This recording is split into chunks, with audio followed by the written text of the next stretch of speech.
2 months in a row, we have set the all-time records for the lowest number of illegal border crossings ever recorded. The number of illegal border crossers released into the United States is down 99.999%. That is usually 100%.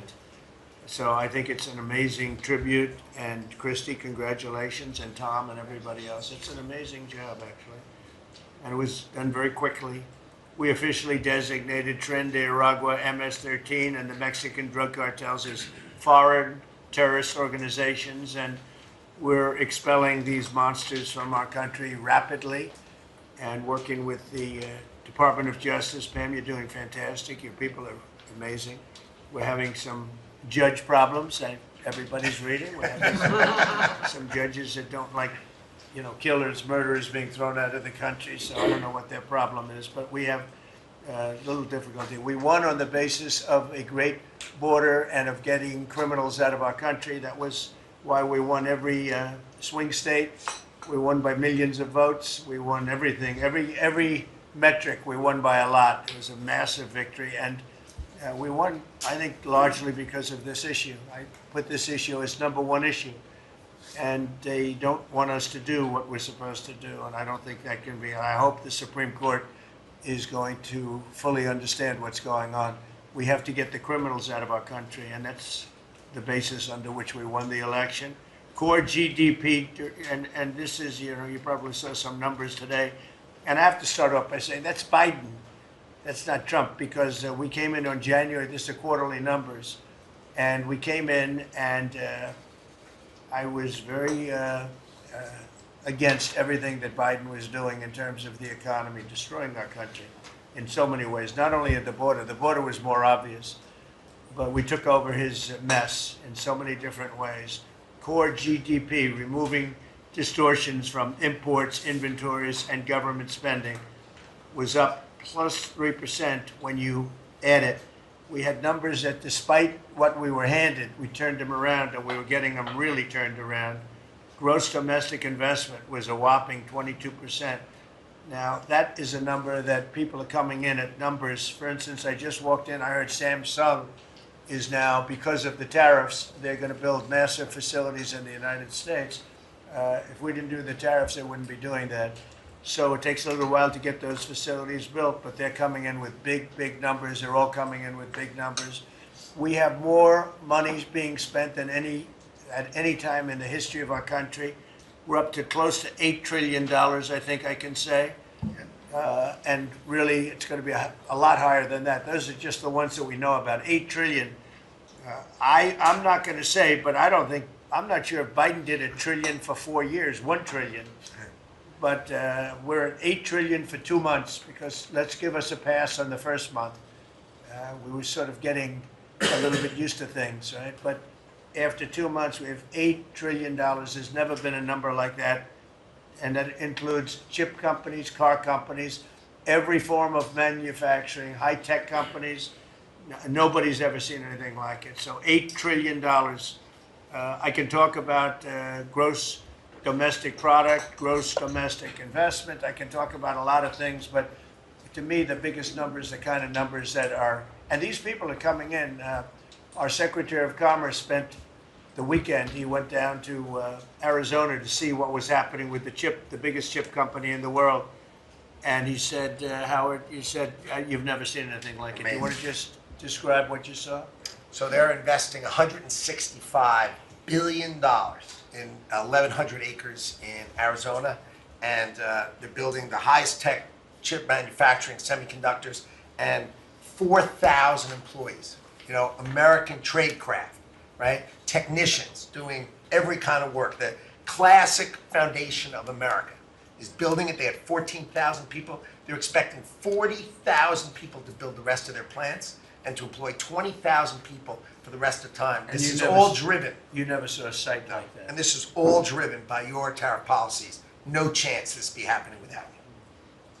It's going to be about 40% of the chip market from that one section, and this is the biggest chip maker. They have 99% of the market. They come from Taiwan, and unlike the CHIP Act, which was done by Biden, where they hand everybody billions of dollars, the thing they don't need is money. They got plenty of money. What they need is an incentive to come in. And the tariffs, they're building because of the tariffs. If without the tariffs, and I like to say they're building because of November 5th, the election, and the tariffs. But I'm going to be a little more blunt. They're building because of the tariffs, and November 5th gave them the tariffs. So it's amazing when you look. And these are not companies that go out and say, well, we're going to build, we have to go get our financing. Let's go. Like we would, in New York, everybody would look, you get a building site, and then you'd look around for money, you'd look around for financing for 6 months, you'd get your financing. You'd build your building, the market would be good, you'd make money, the market would be bad, it wouldn't be so pretty, you'd have to negotiate, blah, blah, blah. This is different. These people have so much money, they don't know what to do. I asked Howard, did they finance it? No, they do it through cash. And they say that site, and they just started, they just announced it like a month ago, and they've already started. He said, I've never seen a site like it, so big. So, you're talking about essentially a $50 billion building. Now, if you build a warehouse for $50 million, that's a big warehouse, Scott. But a $50 billion building, that's a lot. They're building the electric, they've become a utility. And I'm giving them the right to become. They're going to build their own electric, they're going to build their own electricity, which they need tremendous amounts of electricity. They're going to build it themselves. Anything they have left over, they'll hook that into the grid. But the grid is old and they're unreliable and bad things can happen to grids. I said, if you want, you can hook into the grid, but that's a little bit risky. Or you can build your own electricity and become your own utility. And they, I think in all cases, are deciding to do that. So it's very exciting, and we have a lot of things going. We took over on January 20th. These are quarterly reports. We took over on January 20th. The tariffs haven't kicked in yet. I know that, and I don't want this to happen, but I know that China is doing very poorly right now. I just saw some reports coming out, and I don't want that to happen to China. I like the president a lot, President Xi. I don't want it to happen. I was actually saddened to hear it, but they are getting absolutely hammered in China. And, they're sending boats, the biggest boats in the world, carrying cargo like nobody's ever seen before. These are the biggest boats in the world, biggest cargo ships in the world. And they're coming and they're turning around in the Pacific Ocean. They're doing a big U-turn and going back because they don't want the goods, because 145% tariff. But at a certain point, I hope we're going to make a deal with China. We're talking to China, but their factories are closing all over China because we're not taking their product. We don't want their product unless they're going to be fair with us. And that includes intellectual property and other things. There are a lot of things far beyond just buy, sell. So we'll see what happens. But, I was not, because somebody said, well, were you happy? I said, I am not happy. I want China to do well. I want every country to do well. But they have to treat us fairly also. So with that, I think we're going to maybe go around, and we have some letters where the secretaries and people around the table are making statements about how they're doing and what's happening. And I could start with Pete on the left, because he's my least controversial person at the moment. No, they don't know how good he is. So we'll go around the table and you can hear it. And these are cabinet meetings where they're very open and transparent. And I can guarantee you Biden didn't do this. He didn't do this. Go ahead, Pete. Well, Mr. President, I think we're controversial because we're over the target. And like so many things, Mr. President, you inherited a demoralized military that couldn't recruit, that was perceived as weak after what happened in Afghanistan and elsewhere because of Joe Biden. And what we have seen since your election and the inauguration has been nothing short of a recruiting renaissance. Decades, it hasn't been decades since we've seen this kind of recruiting in the Army, the Navy, the Marine Corps, the Air Force. The men and women of America want to join the United States military led by President Donald Trump. And the police, by the way. Absolutely. And fire. I always mention the fire, but the police and fire. But the police and fire likewise they have waiting lists now. And 6 months ago was a disaster. Truly historic. We can barely absorb the volume and retention as well. Men and women in the military who don't want to get out now that they have a real commander-in-chief. We're reinforcing standards. We're going to be fit, not fat, in our formations. We welcome back all the folks that were forced out because of the COVID mandate. We've ripped wokeness out of the military, sir, DEI, trans, and it's Fort Benning and Fort Bragg again. at the DoD. We're rebuilding the military, sir. The Golden Dome is well underway. F-47, reassuring allies and deterring enemies. We found nearly $6 billion in DOGE savings that we're going to reinvest, including $50 billion from the Biden administration focused on things like climate that have nothing to do with lethality and warfighting. And we will have, as you said, sir, the first $1 trillion budget that we plan to spend wisely on behalf of our warfighters. From day one, sir, we've helped get 100% operational control of the border, coming alongside DHS and CBP. We've got 11,000 troops on the border who now, because of the new national defense area, sir, can help detain illegals at the border and hand them over to CBP. It used to be if you saw camouflage on the border, they could hold binoculars, and that's it. And now we can detain and assist, and we are. We're going to get 100% operational control of that border. Our NATO allies know they have to step up. The Houthis in the Middle East are feeling the weight of American power, and we're deterring communist China. So because of your leadership, sir, I believe we're making the military great again. Thank you. Thank you very much. Thank you. Howard? So I have the pleasure of running the Investment Accelerator, which gets to recruit these companies. And you've never seen anything like the companies committed to building in America. Technology companies have committed over $2.5 trillion to build in America based on your tariffs, right? Sovereign countries all backing, the whole Middle East and all these countries backing their sovereign wealth funds. They all want to invest in America, and they're coming in, again, over $3 trillion committed. So just those two topics, you're at $5.5 trillion. And then you've got the whole pharma industry knows it's got to come home because America pays for all the drugs of the world.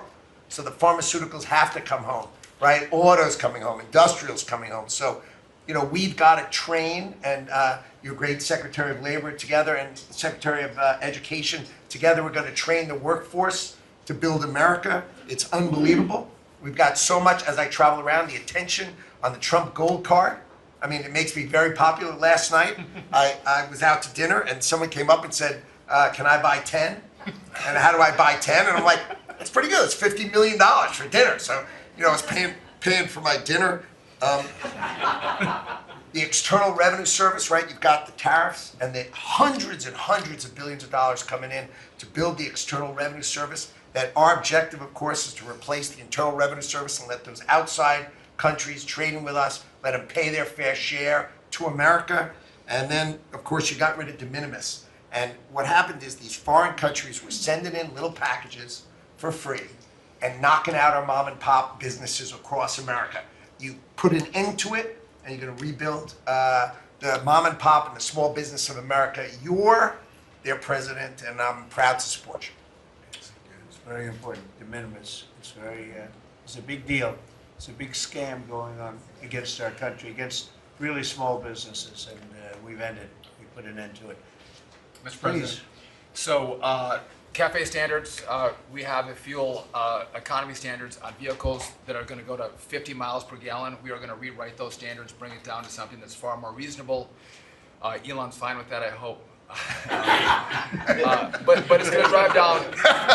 It's going to drive down the price of a car in America, making cars more affordable for families. Also, Biden had the social cost of credit when we build infrastructure, roads, and bridges, adding 3 to 5% on infrastructure costs. We've gotten rid of the social cost of carbon, driving down the cost to build roads and bridges across the country. We have what is called follow the law.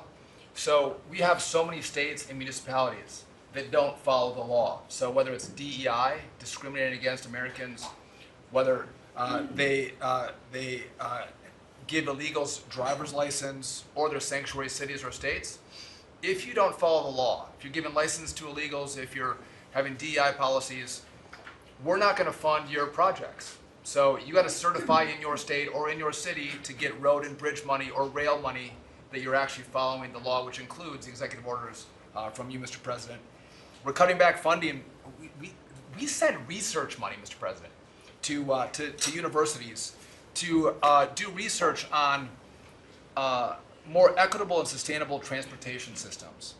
Projects that'll use data and public opinion to inform policy and infrastructure and technology benefiting diverse communities, including women and gender non-conforming people. Just stupid wastes of money we're pulling that money back from universities. We should do good research if we're doing research in universities. And then one last thing, air traffic control. We don't have enough air traffic controllers. We're about 3,000 short. We're working on an agreement with the union, so when controllers become retirement eligible, we're going to cut a deal to try to get them to stay longer, to stay in the tower. And then we have a plan to put more butts in seats in Oklahoma City, so we can get more students through the academy and into towers as well. It's going to take us a while to do that, to train them up, but we're in the process before our 4 years are done. Well before that, we're going to be at full capacity. Joe, do you want to tell them about, I think we have to bring it up, we have very obsolete equipment for air traffic controllers. The equipment, the towers have horrible equipment. It's been renovated for years. The money they spent over the last 4 years, this Buttigieg did a horrible job. They wasted billions and billions of dollars hooking up wire equipment to non-wire equipment to satellite equipment, and a third grade student would know it doesn't work. You can't work. And they wasted tens of billions of dollars. But we want to put a brand new air traffic control system in, and you might want to describe that, please. You and I have talked about this. It's a state-of-the-art system, envy of the world, and listen, our system is safe, but you would have hoped someone would have seen that there's a problem with fixed-wing aircraft and helicopters coming in at DCA. Someone should have seen that before we lost almost 70 lives. It's our job to look and see that we have an aging infrastructure around air traffic control. And so if we don't build a brand new system, there's going to be failures and people will lose their lives.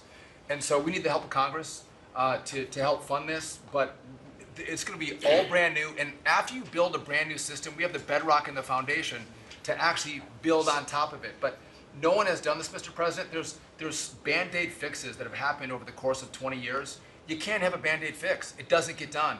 It has to be brand new. The technology, it looks like it's out of a 1980s movie. Old computers, floppy disks. We're using copper wires, not fiber.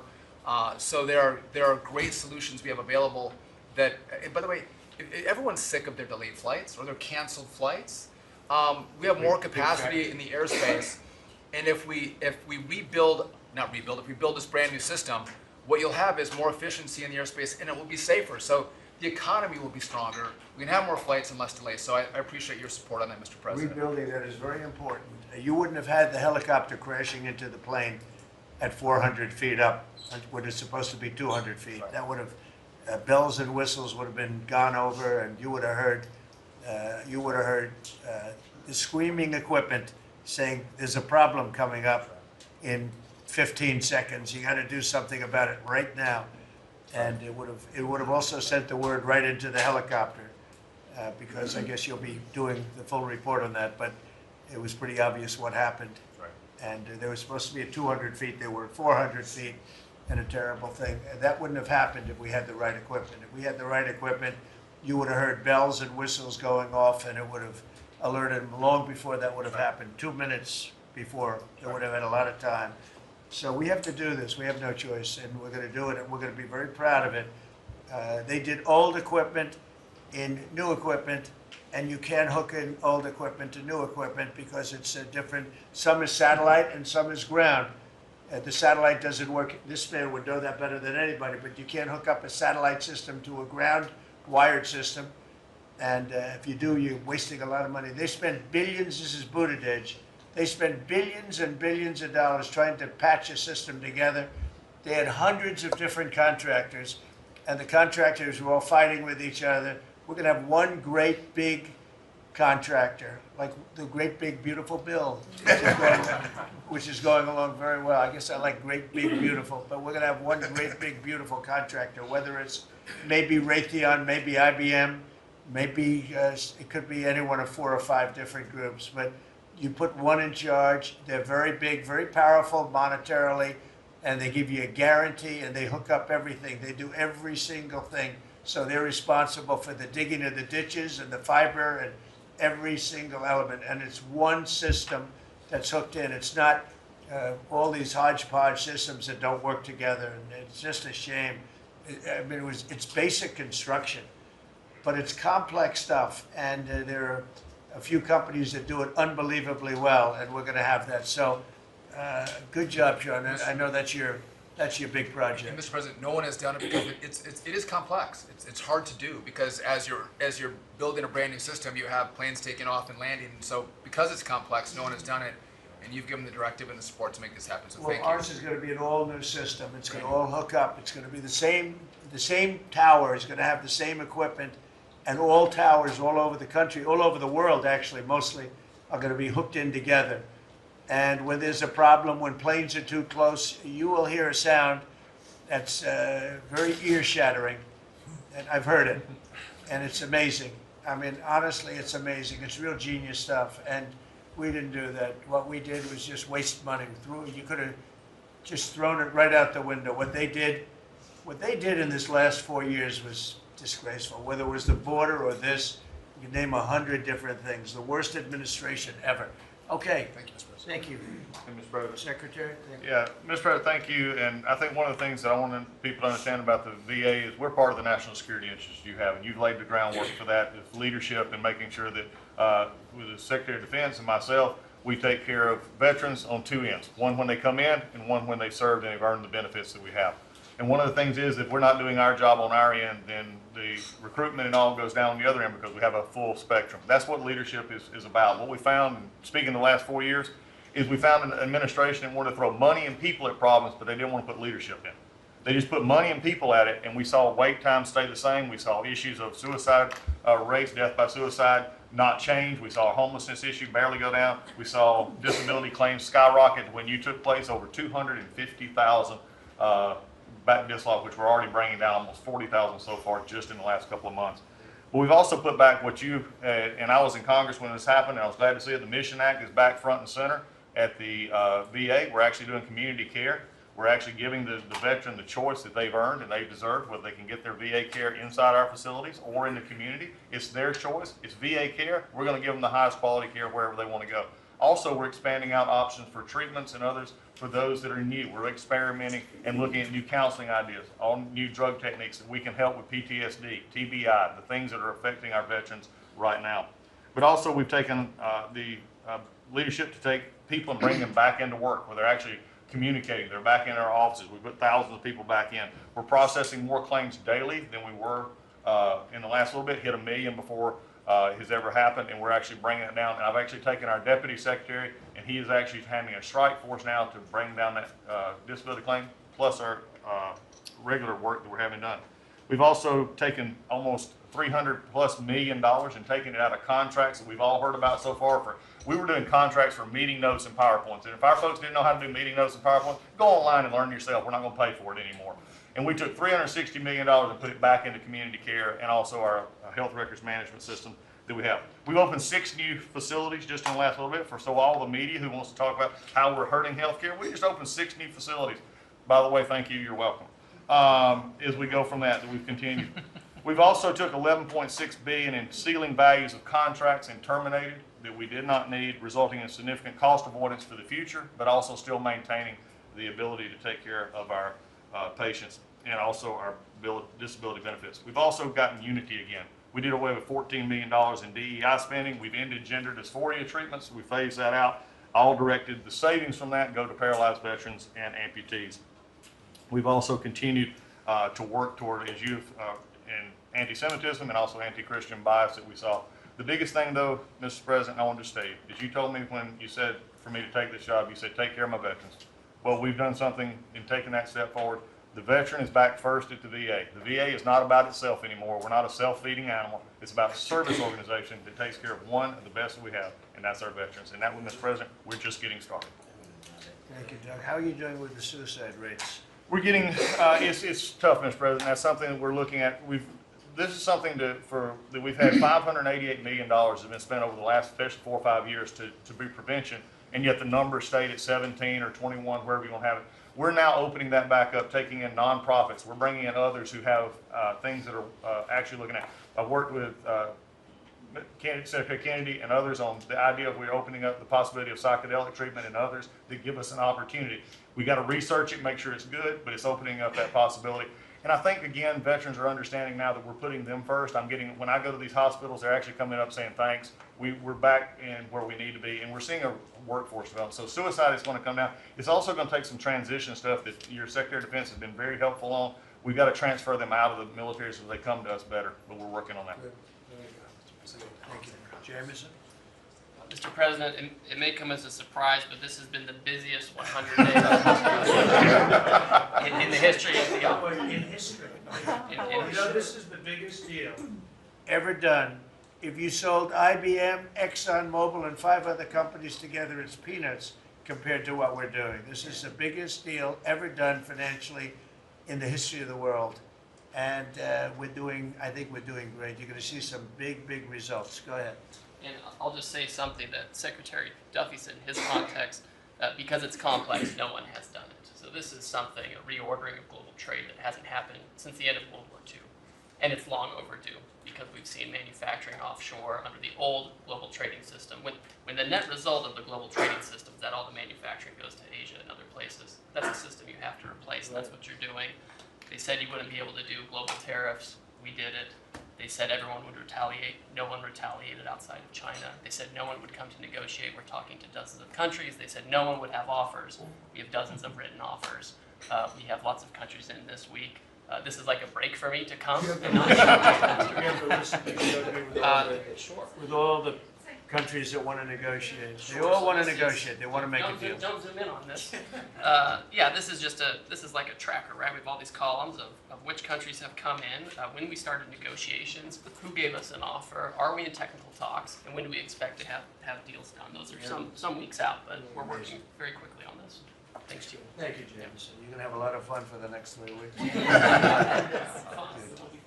Michael, you have anything? Mr. President, the last 4 years, the world experienced a total lack of zero leadership under Biden, and then we've had 100 days of your leadership with respect, with strength, starting with there'll be all hell to pay if you don't let our people go.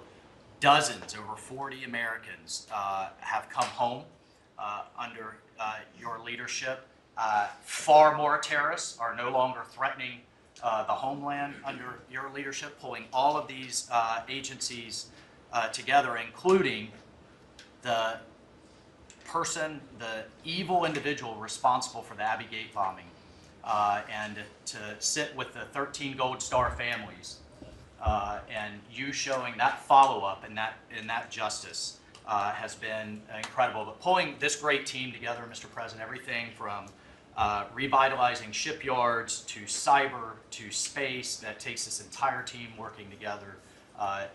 It's an honor to serve you in this administration, and I think the world is far better, far safer for it. Thank you very much. The Abbey Gate is really important. This was a horrible thing.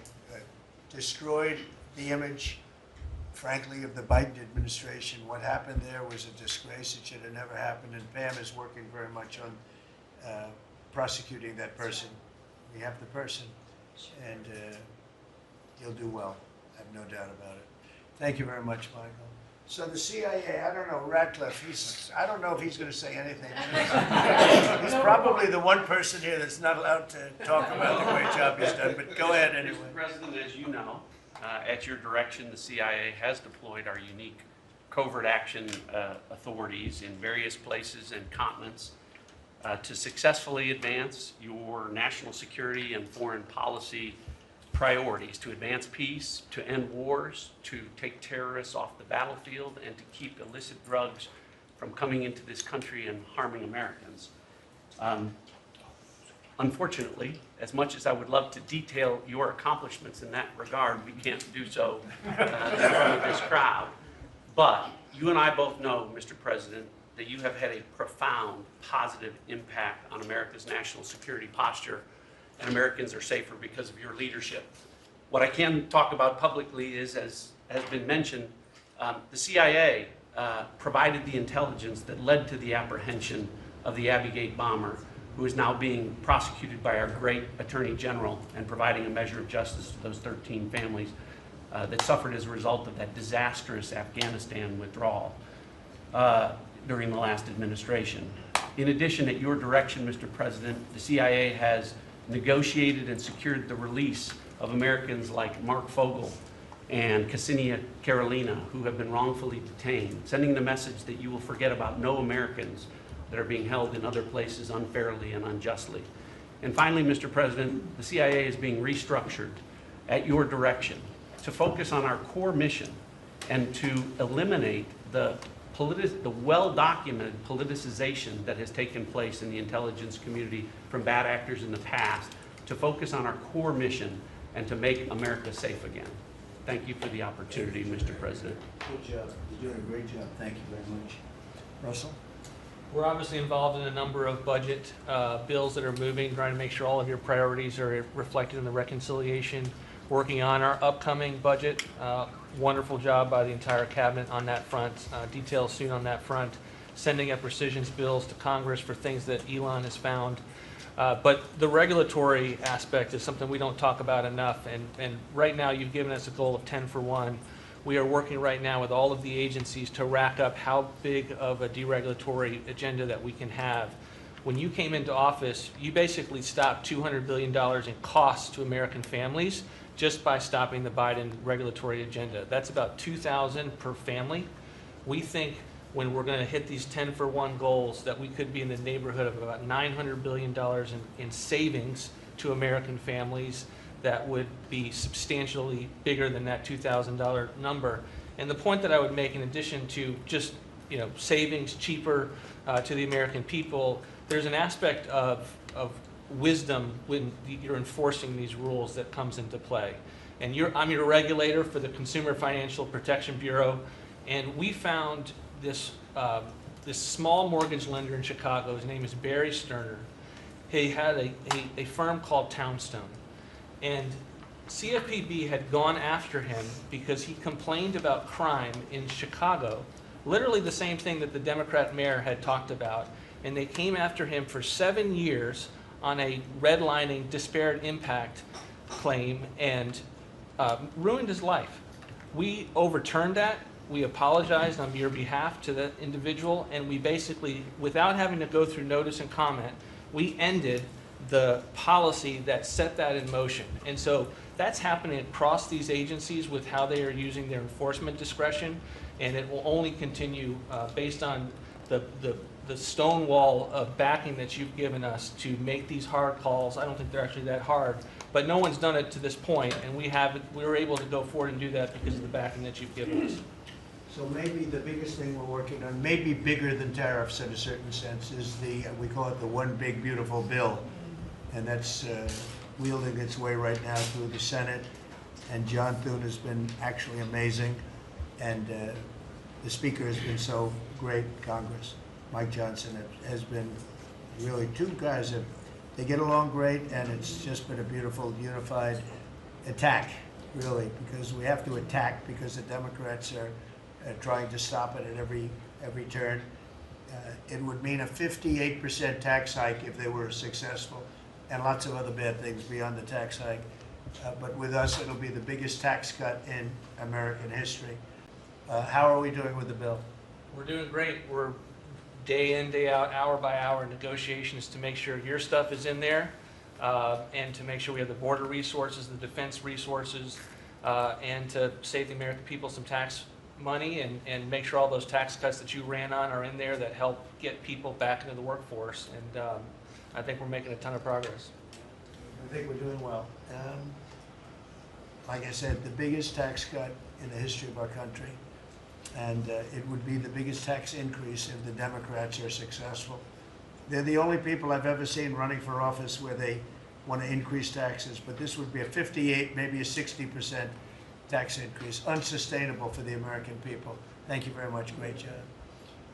Susie, the most powerful woman in the world. I agree with that. I agree. I'll be brief so you can hear from these amazing people.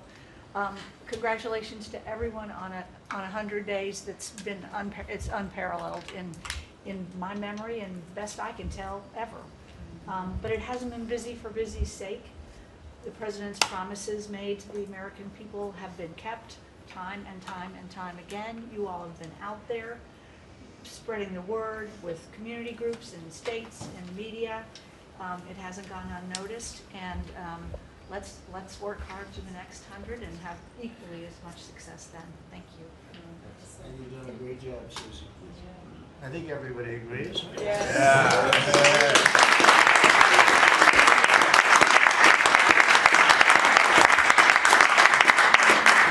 If you have anybody that disagrees, please. In front of the media. Please raise your hand if you have the courage to do so. Anyway, go ahead. Yes, sir, Mr. President. Thank you. And you made it very clear that you wanted to put America first. And also from day one, you wanted to make housing affordable again, because we do have a housing affordability crisis in our country. And so at HUD, we've been cutting all the red tape and bureaucracy as it pertains to housing affordability and unleashing creativity of our builders and developers around our country and restoring local control. We took down the affirmatively furthering fair housing rule, as you know, which was a zoning tax from Washington. So no longer will Washington be picking winners and losers, but localities and elected officials in different states and cities will have that flexibility. Also, you alluded to securing the border, and such a great job has been done with all of our partners at the table. And at HUD, we want to make sure that the resources that we have now, which is American taxpayer dollars, in the Biden administration, they prioritize illegal aliens over the American people. And so we signed an MOU with Secretary Noem at DHS to make sure that HUD-funded housing only goes to American citizens, and no longer will it go to illegal aliens coming across our border. We have about 9 million people living in subsidized housing in our country. 59% of illegal alien families use some sort of welfare program, costing us $42 billion a year. And so we have prioritized American and American people only to live in HUD-funded housing. And also to make housing affordable, we also signed a partnership with Secretary Burgum at DOI to use underutilized federal lands, as you campaigned on and promised, to identify those lands to build affordable housing in our country so that people can realize the American dream. We also restored biological truth, as you did in sports. We have the equal access rule at HUD, which we took that rule down to ensure that at women's shelters, that those that enter those shelters would be of the same sex, and that we would protect the ladies of our country. No longer will those that identify as women but are not women be able to enter our shelter, so that we can protect the ladies that we serve. Along with our DOGE task force, we identified over $2 billion in savings. At HUD, $260 million at HUD were just in contracts, $4 million were DEI. And so we took those contracts down and de-obligated and sent back $1.9 billion back to the Treasury for the American people. Again, we want to be good stewards over the American taxpayer dollars. And so, Mr. President, thank you for your leadership in this. And we have a tremendous team at HUD, and I'm so grateful to be part of this team around this table to take care of the American people. And I consider it a great honor and humble to do so. Good job. Yes, sir. Thank you. Yes, sir. Appreciate it. Look. Well, I'm not sure if anyone's heard, but the price of eggs is down. I know it's news. Listen, sir, today as we celebrate the 100th day, I think that it's just such a joy and an honor to continue to do this work, so thank you for that. We have been obviously very focused on the cost of groceries, specifically eggs led the way, as you have so eloquently discussed over the last few months, and we're holding tight on a very significant decrease, which is great, and investing where we need to there. As I mentioned before the press came in, we have had a massive issue with Mexico on water, getting water to our farmers along the border for decades. When I worked in Texas 25 years ago, we were fighting with the Mexican government over the water then. You got involved about 2 weeks ago. That evening, I started conversations and as of just a few days ago, thanks to Secretary Rubio's great deputy secretary and I, have been negotiating, and we hit the best deal, I believe, in history on behalf of our farmers, and thanks to your leadership and your strength on that. And that's a really big deal long term for those farmers in the southern part of the country. On the energy side, I know we've got Secretary Burgum and his partner Secretary Wright, but we often forget that agriculture has a major piece of the energy dominance agenda, not just timber, not just minerals, but biofuels. So we continue to support that great leadership coming from those agencies and doing hopefully our part as well, and they've been incredible in that. Our farmers have been hurting under the Joe Biden administration. There was a 30% increase in the cost of input, so the cost of doing business for these farmers over those 4 years. When we left the White House the first time 4 years ago, we had a $0 trade deficit with our agriculture products. After 4 years of Biden, that hit $50 billion because they just didn't make an effort. And so obviously that's $50 billion less dollars at a time of very thin profitability for our agriculture community. So the Congress passed because the last administration didn't get a farm bill done either, the farmers were hurting there. So Congress stepped in. I say all that and basically said $10 billion to move out. USDA, fastest in history, that money went out to those farmers that couldn't make plant their crops. And so I'm really proud of that, and you'll hear a lot of that from the farmers today, that this USDA is moving more quickly than any ever before. And we're not organizing money based on the color of skin and other ways, which was how the last administration was moving out. We have canceled $6 billion in contracts thanks to our great friend Elon Musk and his Doge team. A lot of those were DEI, gender, studying transgender mice. Who knew? The racism and pest management, we've canceled all of it. We're going through a major restructuring. USDA is one of the biggest agencies. It's sort of a catch-all, and we're really downsizing and aligning around putting farmers first, which is really important. A big part of USDA, though, is food stamps. It is perhaps one of the largest, if not the largest, welfare program, and it's a supplemental nutrition program. Secretary Kennedy and I have been working very closely. We were in Texas yesterday talking about nutrition and agriculture. You can't make America healthy again without your farmers and your ranchers as your partner. So ensuring that our food stamp program and those at the bottom end of the socioeconomic ladder really have access to nutritious foods as we're facing an obesity crisis and a chronic disease crisis, which I'm sure Secretary Kennedy will touch on. And the final thing I'll say is this morning, Secretary Noem and I, together, and I brought a picture because I think this is important and it goes to why we're here. This is a South Dakota ranching family named the Mods. They are a fifth generation ranching family. Charles Mod, in his 30s, bought the ranch from his granddad, I'm going to show the press, when he was 17 years old. Those beautiful children, Lyle and Kennedy, his wife Heather. Under the Biden administration, they had, of their several hundred-acre operation, they used about 20 acres and had a fence that had been there since 1910 when their family took over the ranching operation. There had never been really any problem that had been brought to their attention. Perhaps there was a minor dispute over, again, 20 acres. This family was indicted, prosecuted, threatened with jail time, told to find guardians for their children over a fence line dispute that the Biden DOJ pushed forward. So this morning, on the steps of the U.S. Department of Agriculture with Secretary Noem, who was their governor, as the governor of South Dakota, which is where these great people are from, all criminal charges were dropped, and really appreciate the Department of Justice. It was a really big day as we sent the signal that the over-criminalization and using government, and you know this better than anyone because you were in the crosshairs for so long, that those days are over and the regulation through prosecution is no more. And so this family is one of many that we'll now be talking to ensure that never happens again. Thank you. Thank you. Thank you. Please, Scott. Sir, it's been a momentous 100 days with you at the helm, and I view this 100 days as setting the table for peace deals, trade deals, tax deals. So the next 100 days will be harvesting. You've created negotiating leverage and leadership that are going to yield remarkable results. Energy costs have plummeted. Mortgage rates are down, food costs are moving lower, and American families are finding their financial footing again. I had a group in today. America, under your leadership, is on the verge of becoming an AI superpower, that our economy had become barbelled.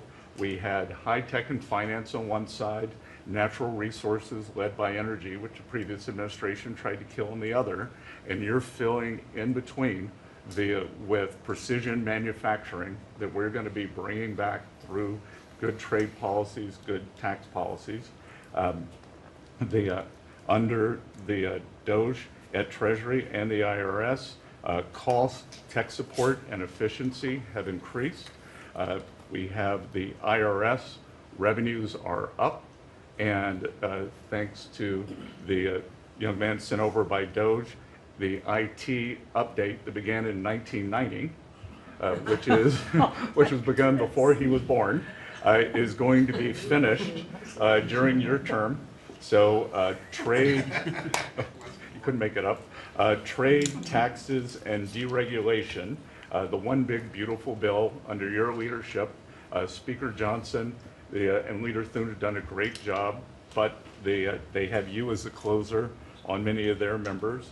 And I'll just close by saying economic security is national security is economic security, and it's never been better. We're rebuilding it, and as I said last week at the IMF and World Bank conferences, America first does not mean America alone. Under President Trump, it means leadership. Man, well said. Thank you. Are you busy enough? He's doing a great job. Thank you very much. Mr. President, thank you, and thanks to the cabinet. So at the risk of insulting everybody else at the table, I believe that I'm the youngest member sitting at the table. And it occurred to me that from the time that I was born to the time that Donald J. Trump was inaugurated just a few months ago, we went from, again, 40 years, we went from the world's manufacturing superpower to one in which we depend on the People's Republic of China to make the things that we need. We went from the proudest military in the world to one in which we failed to meet our recruiting goals. And we went from one in which bipartisan border policy was the consensus of both Democrats and Republicans to one in which we allowed 20 million people to run roughshod illegally over the countryside, causing crime, causing a stress in the welfare system. And again, that happened over the lifetime of the youngest member of the cabinet. And what has happened in 100 days is that we've started to reverse every single one of those negative trends. And I think what it shows to me is that the president, and you sit in the Oval Office and you see these portraits of presidents past, and let's be honest, most of them have been placeholders. They've been people who have allowed their staff to sign executive orders with an auto pen instead of men of action. And the reason the media attacks this administration as chaotic is because the president is solving the problems the American people set about to solve. He's actually doing the things that he promised that he would do. And Mr. President, it's been an honor to be part of it for the past 100 days. And let me just make one other observation because it's interesting. I've seen the data, I've monitored it, I've looked at it, but the most underreported fact of the first 100 days is that we came in with a massive recruitment shortfall. And in 100 days of Secretary Hegseth and President Trump's leadership, we now have people breaking down the doors to join our military. To the media assembled here, it's a really interesting question. Why has that happened? Completely aside from the fact that I think it's a good thing or I think that President Trump deserves political credit for it, why did we go from a military where people didn't want to serve to now all of a sudden they do want to serve? That's a story you guys should cover, but compared to that, how much time have you instead focused on the fact that we deported an MS-13 gang member with a valid deportation order? And why is it that the press is so focused on the fake BS rather than what's really going on in the country? I think that what we've shown, sir, is that you can do a lot. You can do a lot in 100 days, but you've also unfortunately revealed that too much of the American media hasn't learned the lessons of the past 40 years. Thank you, sir. Thank you. Thank you. Pam? President, your first 100 days has far exceeded that of any other presidency in this country, ever, ever. Never seen anything like it. Thank you. Your directive to me was very simple: make America safe. And despite that, we've still been defending over 200 civil lawsuits filed against you. On top of everything else, I think I'm representing every one of you in this room in some capacity. And no, you will not be arrested by the U.S. Marshals.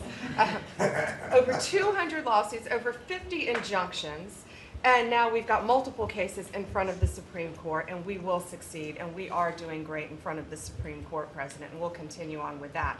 I was at DEA yesterday, and they said to me, you, Donald Trump, have taken the handcuffs off of DEA agents. And as a result of, since you have been in office, President Trump, your DOJ agencies have seized more than 22 million fentanyl pills, 3,400 kilos of fentanyl since you've been your last 100 days, which saved, are you ready for this, media? 258 million lives.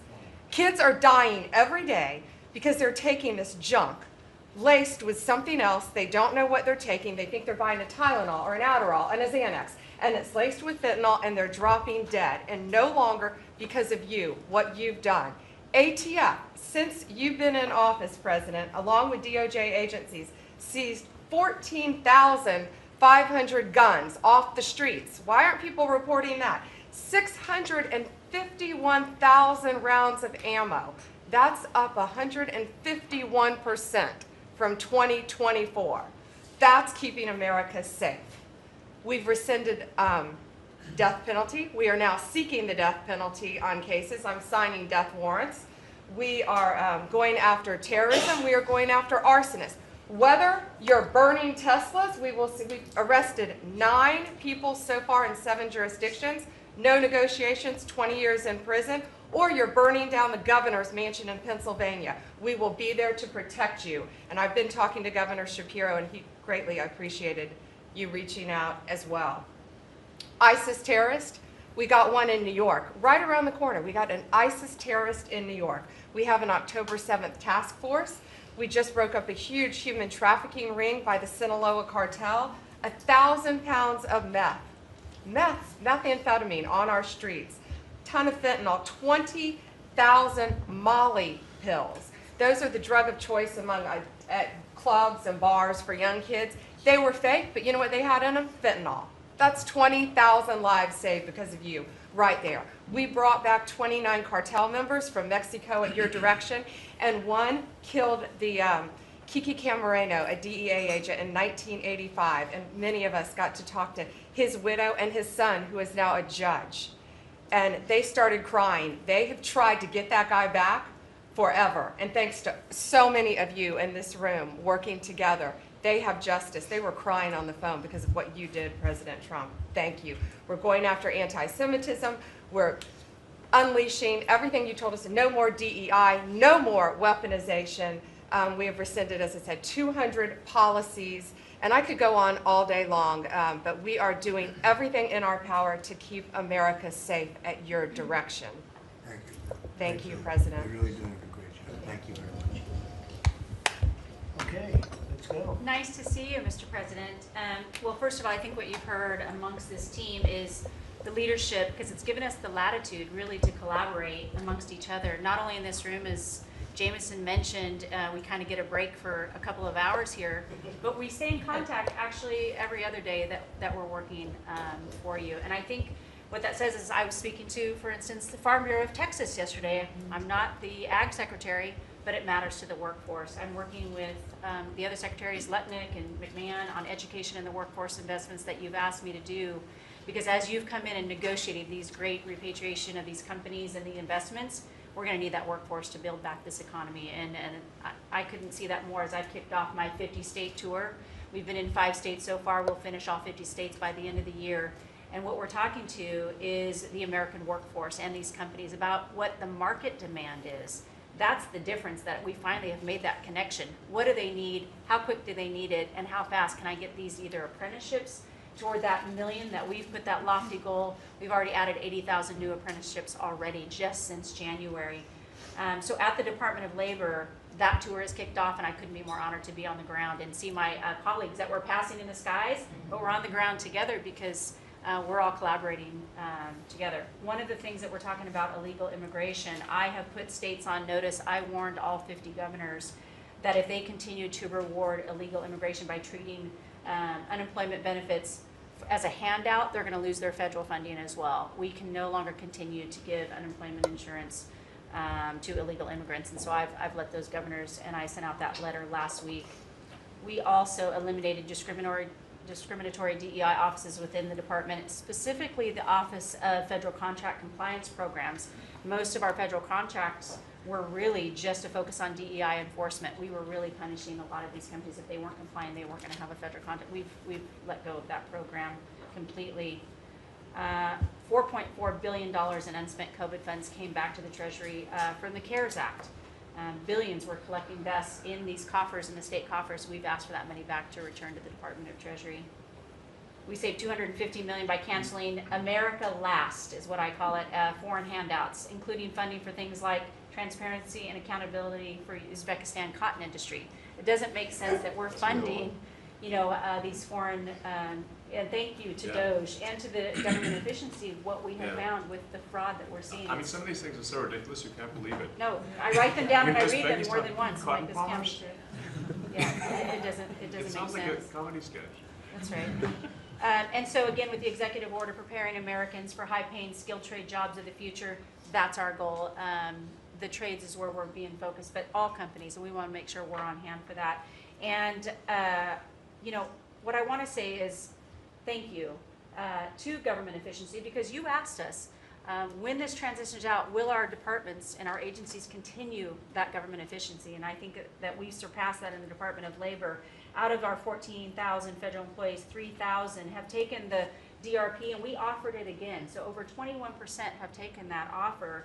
And we'll keep our critical workforce, MSHA, OSHA, and wage and hour, and make sure our workers stay safe. So with your leadership, Mr. President, I couldn't be more honored to serve. I know we were probably the last to know each other, but we're getting to know each other well. And the team that you have assembled is really an honor to serve with. So thank you, Mr. President. You're doing great. Thank you very much. Chris, please. Mr. President, you ran on unleashing American energy, and 100 days have shown the tremendous impacts that can arise from the unleashing you have enabled. I'll hit a few highlights.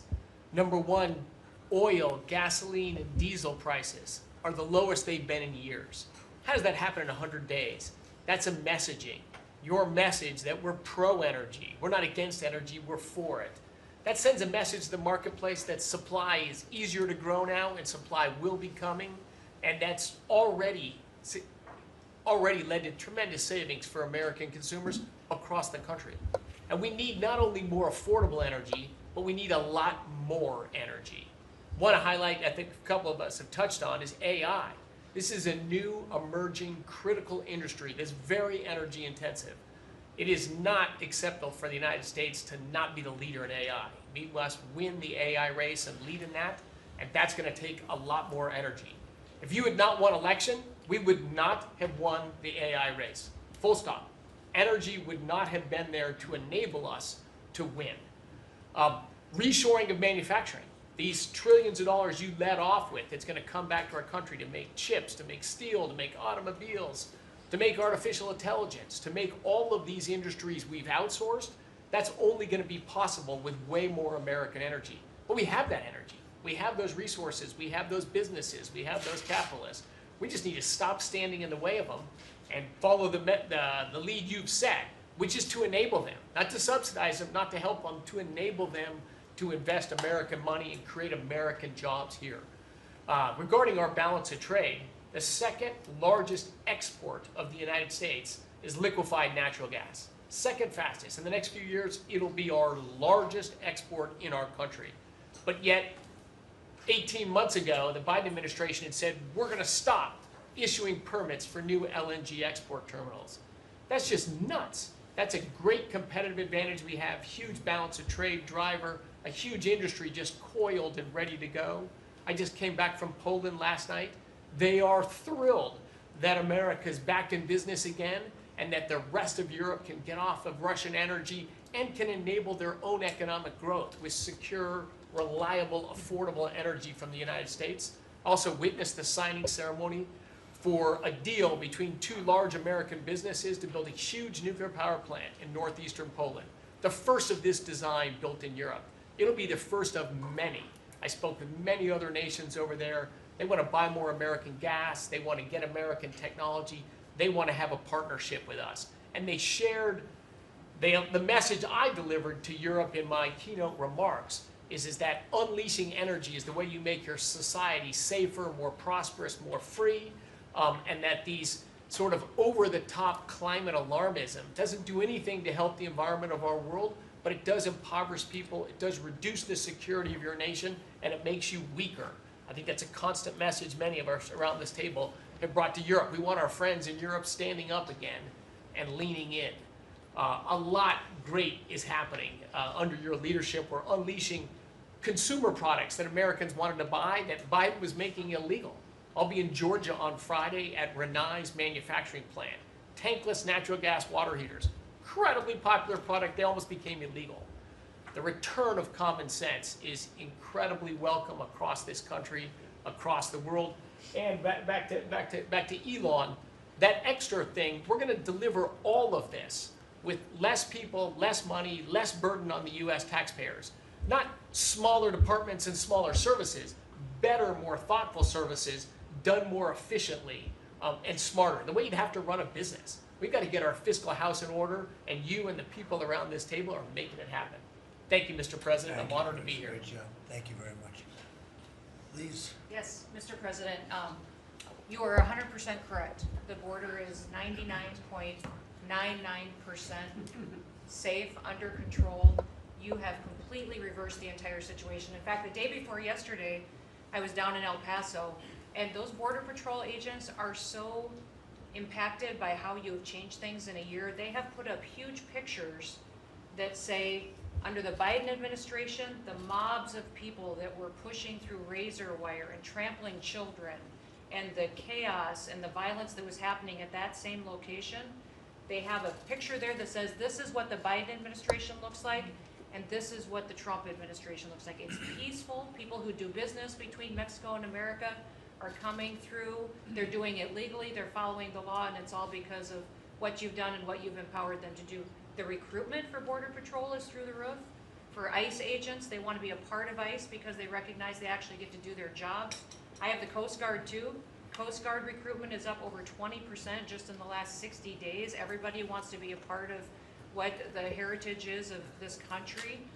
We've repositioned the entire Coast Guard fleet to focus on border and drug interdiction. As we've secured the border, the cartels have gone to the water and are going out in maritime waters to move their drugs into this country. The Coast Guard just in the last 2 months has taken into custody over 126 tons of cocaine, millions of doses of fentanyl. It's just amazing, and the aliens that they are deporting is incredible too. We've been working with all of them. The one thing that I want to point out is the fake news has been saying that Biden deported more people than you, and it's an absolute lie. And they're letting the Biden administration get away with manipulating and cooking the books. What they're counting for the Biden administration is every single person that came to that border that they processed and let into this country. They're allowing Biden to say that was a deportation, just by processing somebody and letting them come into the country. It's absolutely false. It's not true at all. You have deported over 250 known terrorists. You've deported thousands of foreign terrorist organization members and gang members, hundreds of thousands of people that were in this country illegally. We've collected $30 billion worth of tariffs through CBP, and we've also collected millions and millions, hundreds of millions of fines and penalties from people that have overstayed here in this country. So I just want to thank you. You've been a game changer. I want to thank Pete for his leadership at DOD and what they've done. I want to thank Marco for his diplomacy and getting us travel documents into these countries. Mexico has finally come to the table and now is going to take a lot more people that we're able to send back to that country. And the president of Mexico told me, sir, she turned around over 500,000 people in Mexico before they ever reached our border. We should be counting those as deportations because they never even made it to the border because she turned them around because you forced her to.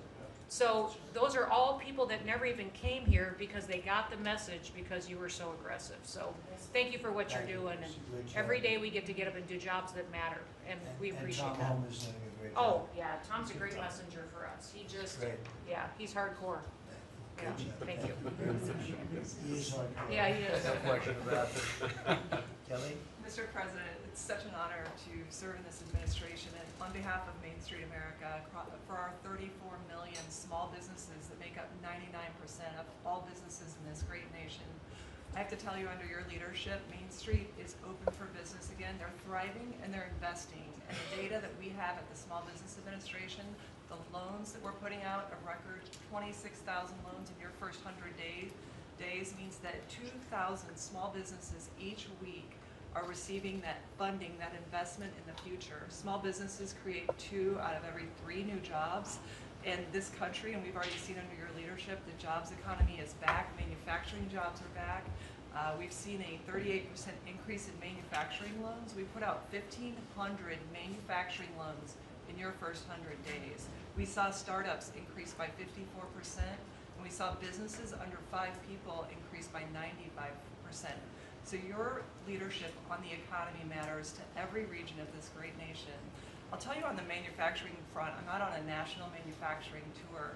We've met with 250 manufacturers, and as I walk through the factory floors, they all ask me to thank you for fighting for their jobs, for these industries, and for the people who are creating things from pharmaceuticals to aerospace, to food, and all these essentials that this nation needs to be independent and strong.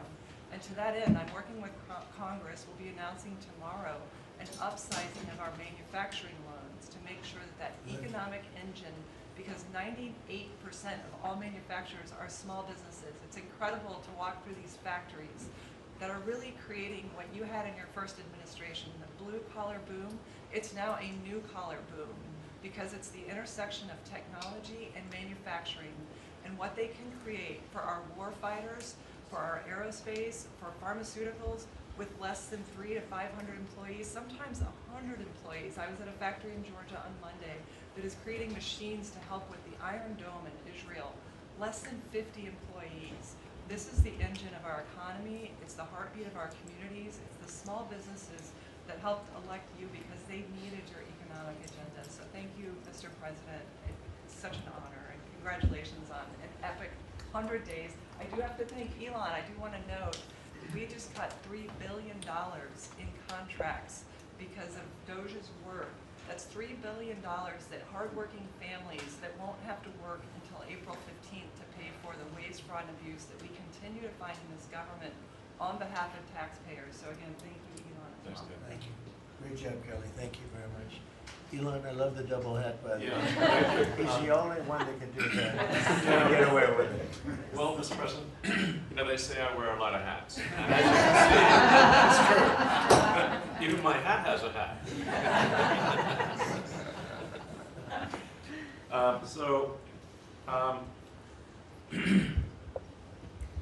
You know, the American people voted for secure borders, safe cities, and sensible spending.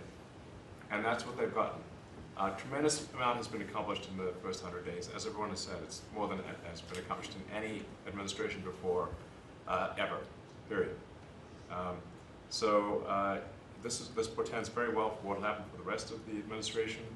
I think this could be the greatest administration since the founding of the country. Well, we all want to thank you for your help, too. You know, you really have sacrificed a lot. Been treated very unfairly. Well, they do like to burn my cars, which is not great. You know, it's better. But you have been treated unfairly, but the vast majority of people in this country really respect and appreciate you, and this whole room can say that very strongly. You've really been a tremendous help. You opened up a lot of eyes as to what could be done, and we just want to thank you very much. And you know, you're invited to stay as long as you want. At some point, I guess he wants to get back home to his cars and his.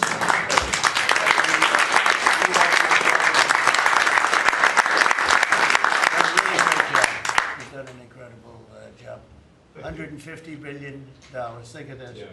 It's 160 now. Yeah. Yeah, Yeah, 160. good counting. They said, oh, it could have been more.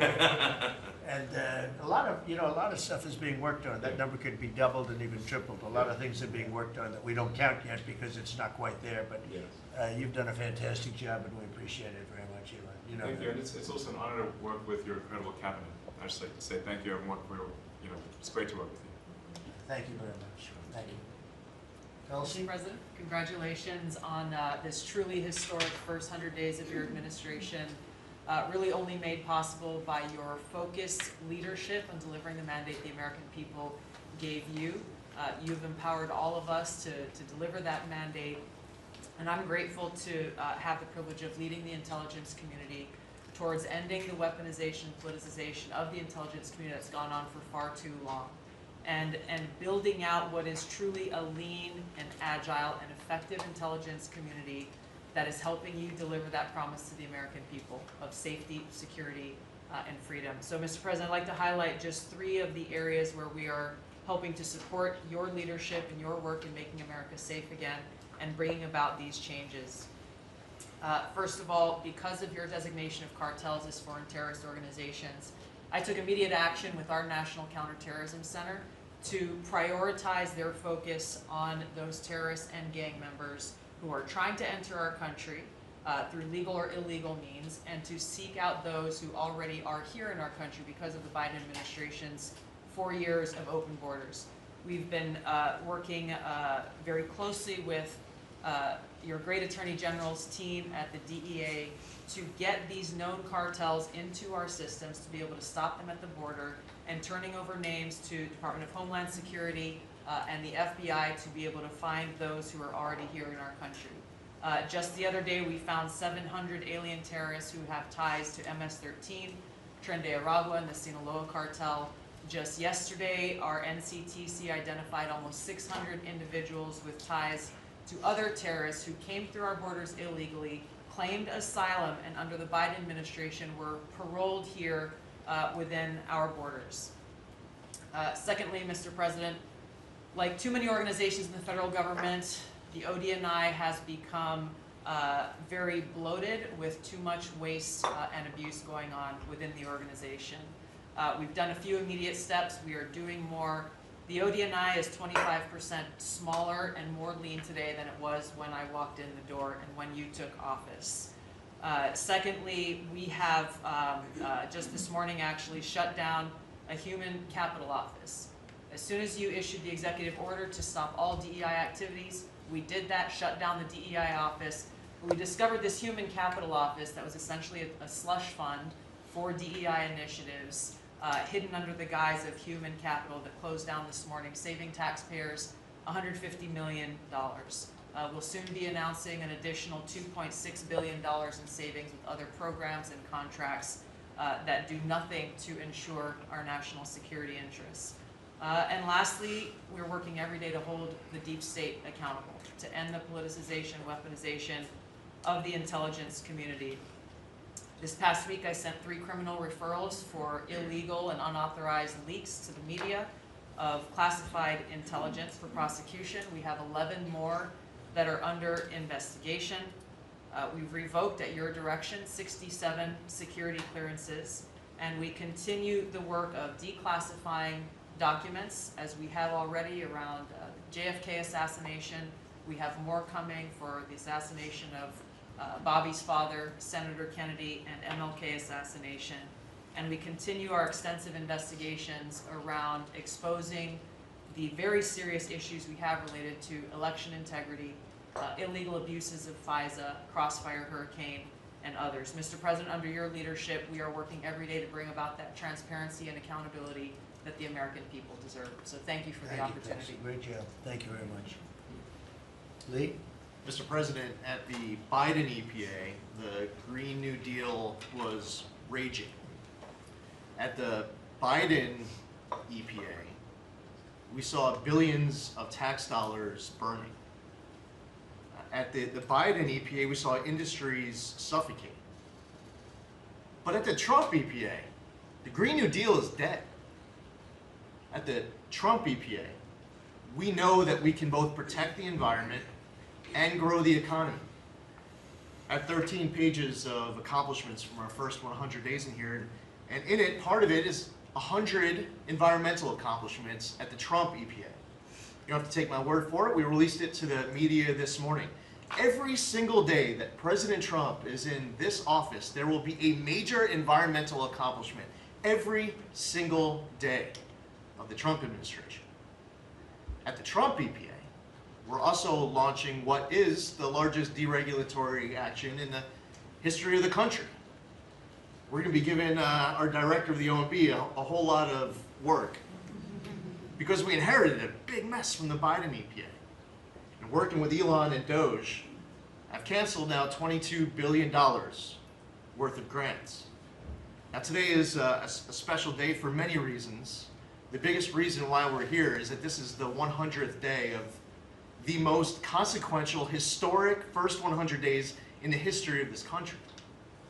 Today, while we're here, the House of Representatives is voting on Congressional Review Act bills, considering the EPA waivers that were given to California's tailpipe emissions, where California set their own standards. But there should be one national standard, and right now, Congress, on the House side, is going to be voting on that today. On a personal note, while this is a bit outside of the EPA jurisdiction, today is my last day serving in the United States Army. And I first signed up towards the end of the 90s. And I've had a chance to see a lot of national security teams over the course of the last 27 years. There has never been a national security team ever assembled that had the backs of our warriors like this national security team right now. And we have never had a president so deeply committed towards ending foreign wars instead of starting new ones. There's a reason, Mr. Vice President, why everyone is racing to join our Department of Defense. We have a Secretary of Defense who, with all due respect to our great president, would probably rather be swimming with Navy SEALs right now, be running somewhere in the Middle East with our service members. And from our Secretary of Defense to our Secretary of State, our Vice President, and more. I just want to say thank you as a veteran of our military for assembling what is the greatest national security team that I have ever seen in my 27 years associated with the United States Army. Has Pete signed off on this retirement leave? Is that? Welcome to the other.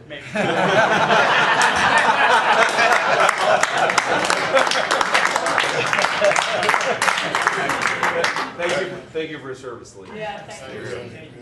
You're doing a fantastic job. I appreciate it very much. So, Well, Mr. President, I don't think I have ever worked so hard to try to fire myself. We're certainly making great strides in that. We've reduced the folks over at the Department of Education by about 50% now through our RIF program, and so we've closed a lot of the district offices, consolidated, so there are a lot fewer people working a lot more efficiently in the Department of Education. The commissioners of education in every state, and I was at a meeting with them not too long ago for not only our states but our territories. They are thrilled with the opportunity now to be able to have more control over the education in their states, to get rid of a lot of the red tape and regulation that's kept them from doing what they're doing. So we're seeing, I think, great improvements. We'll see test scores, I believe. It'll take a bit for them to be able to go up, but I think now that they're going to have the opportunity to put in their own programs, we'll see that grow. At the same time, we've been focused on higher education for our universities. We've returned proper enforcement of Title IX protections to schools. We have stopped funding to Columbia, for instance, and some other schools for not only Title IX but Title VI infractions. And those are moving along. I think we've brought people to the table. They know that you're serious. You meant what you said. They're going to make changes. They're making their campuses safer again. Anti-Semitism was just out of control in many of our universities. And so some tried to, in fact, Harvard is sued, and they're saying that it's, First Amendment infraction. No, this is civil rights, safety on our campuses for our young students, who are there. And with Pam's help and the task force that we formed with HHS, with GSA, with other agencies, we're going to make sure that our campuses are safe. And so there's a lot of good work going on.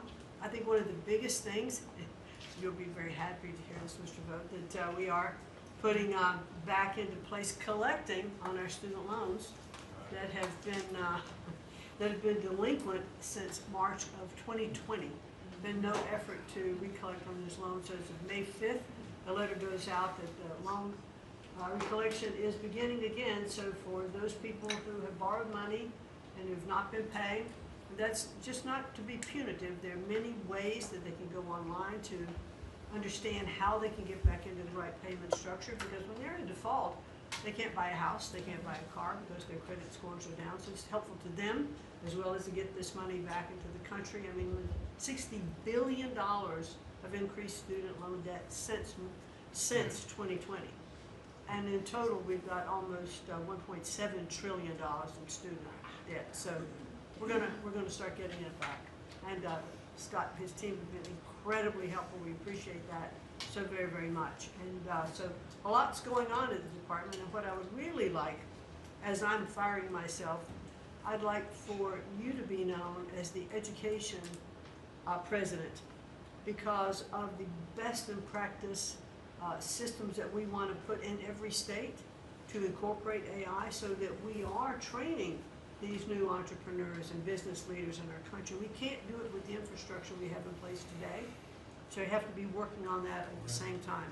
So we're going to be doing that. So thank you for your charge to elevate education so that we are providing for every student access to excellent education. Thank you, sir. Thank you very much, Linda. And what's going on with Harvard and some of these colleges that are taking vast amounts of money, who also have vast amounts? They've got $52 billion and really scamming the public and hiring people like de Blasio and Lori Lightfoot, who are certainly two of the worst mayors in the history of our country, paying them a fortune of salary and having them teach our children how to manage cities and how to manage government. What's the word as of this morning on, let's say, Harvard? Well, we're negotiating with them. When we went back to them to say we'd welcome them back to the negotiating table, their response was a lawsuit.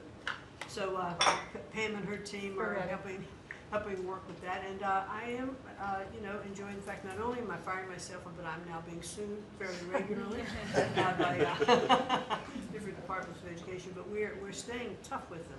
The other thing that we're looking at also are the 117 violations of these big universities like Harvard and others who are not reporting, as they're required to do by law, foreign money that comes in and how much that is and where it comes from. And so that is And students. Yeah, and it's very serious. Where are these people coming from? Yeah, Yes, sir, exactly. we pulled back their grants because Harvard isn't responding to us, criminal activity by their students.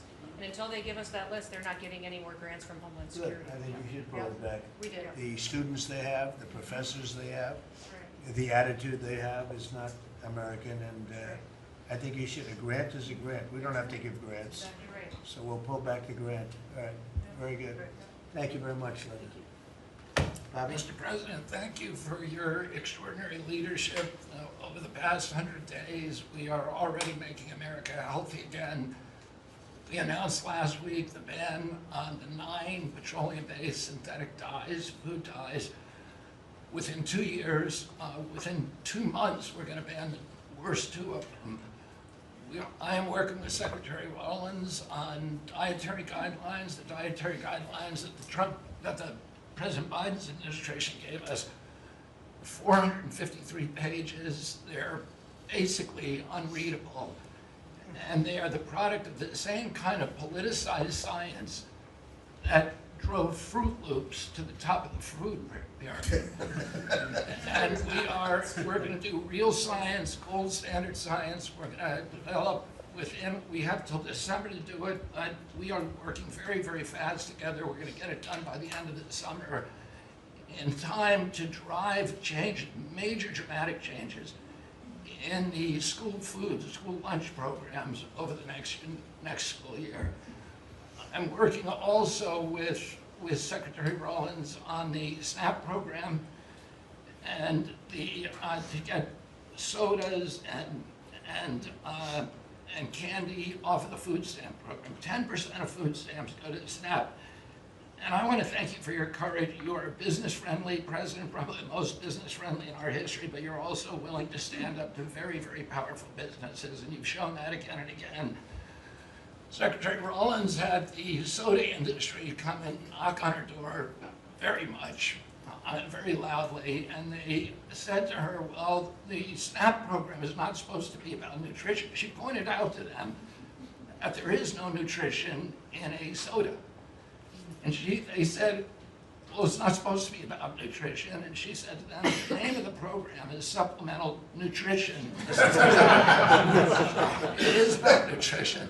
And we should, you know, we have 38% of our kids are diabetic or pre-diabetic, and we are paying at both ends. We're paying for the food-like substances that make them diabetic, and then we're being bankrupt. We're spending $1 trillion a year on metabolic dysfunction.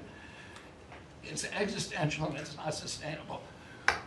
We have, I visited Arizona, West Virginia, Utah, and Indiana in the last 2 weeks, who have all applied for SNAP waivers. We're encouraging, thanks to Brooke Rollins' leadership, all of the states to apply for those waivers.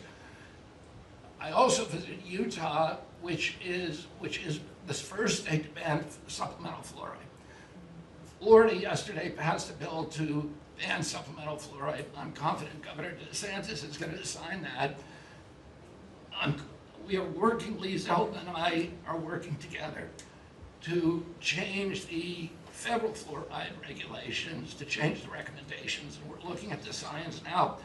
I want to point out that in August, the National Toxicity Program, which was an arm of the NIH, did a meta-review of all the science on fluoride and found that there's a direct inverse correlation between fluoride exposure and low IQ in children. So the more you get, the stupider you are. And we need smart kids in this country, and we need healthy kids, and thank you for your leadership. We're going to get there. We're reviewing the GRAS standards now we're revamping them to get 10,000 ingredients that are in our foods. The Europeans only have 400 ingredients. We have 10,000. There are chemicals we know nothing about. And we are going to stop that process, and then we're going to go back and look at these chemicals and make the companies either get rid of them or to label them.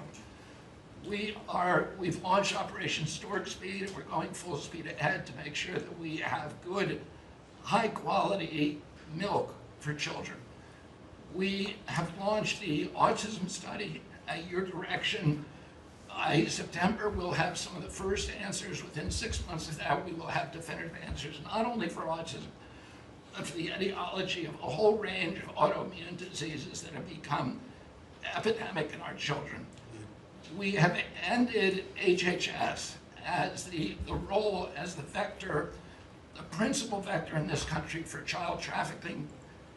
And during the Biden administration, HHS became a collaborator in child trafficking and for sex and for slavery.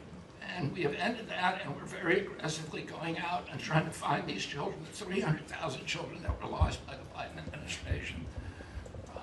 And we have ended funding for gender mutilation surgeries and other kind of gender dysphoria practices, and thanks to Elon, we have saved $67 billion at our agency without compromising any of our critical programs. Mr. President, I want to thank you for your vision, for your leadership, for giving me the 100 busiest days of my life, and most exciting and most rewarding. And there's, over the next 100 days, we're going to do much, much more. That's good. Thank you very much. Very good. Very important. Thank you. Doug, please. Well, President Trump, on your first day in office, you wisely declared a national energy emergency. And this was essential because it was the signal that we're going to go 180 degrees from the disastrous and dangerous Biden policies that were based on a climate ideology that was the root cause of the inflation in this country. It was the root cause of wars abroad. It was the root cause of of our manufacturing disappearing from our country. We can't have energy security. Without energy security, we can't have national security, and you understood that. But now with everything that's flowed from that, dozens of other EOs that you've done, America is back in the energy business. As Chris said, there's been a signal that's sent around the world. Capital is flowing, coming back in. The smart money is coming to this country. And now you've given us a chance to win the AI arms race against China. We know we're up against a formidable competitor. China opened up 94 gigawatts of coal in the last year. That's more than all of California and all of New York combined in the last year. We've had presidents in the past, the Biden administration, that were running away, again, under this climate ideology. You've embraced baseload power in this country. I'll never forget standing in the East Room with you, surrounded by the coal miners around this country, where you said, hey, big, beautiful coal. As we work to try to identify the balance sheet of America, our earliest estimate is that the coal resources in America, just on public lands, could be worth $8 trillion with a T. That was all going to be taken off our balance sheet if we weren't going to touch it. But now we're back in the business. I was 1,800 feet underground in a coal mine in Alabama a couple weeks ago. They do metallurgical coal. Without metallurgical coal, we can't produce steel. This is a plant. This is a plant that would have been in a mining operation that would have been shut down under the Biden administration. What we're doing here, back in the business, we're doing leasing. We're leasing for oil and gas. We're leasing for timber with Brooke Rollins. We're leasing for grazing. We're leasing for critical minerals, which is key. And when we lease the public lands appropriately and by the law to do that, we're bringing in revenue. We're bringing in jobs. We're helping strengthen America. And so we're treating our natural resources like the American balance sheet they are. And America's resources, the 700 million acres of surface that's public, the 700 million of subsurface, the 2.5 billion offshore, all contain what we need to have self-sufficient supply chains. And so in this, we're focused deeply on critical minerals. The Biden administration put us in a real predicament right now. The whole trade team, the whole cabinet, Susie's jumping in, leadership across everybody, the National Energy Dominance Council. But of the top 20 critical and rare earth minerals that we need for defense, that we need for industry, China's controlling 85% of the refining for that. So we are running at warp speed 7 days a week to try to put ourselves back in business in that way.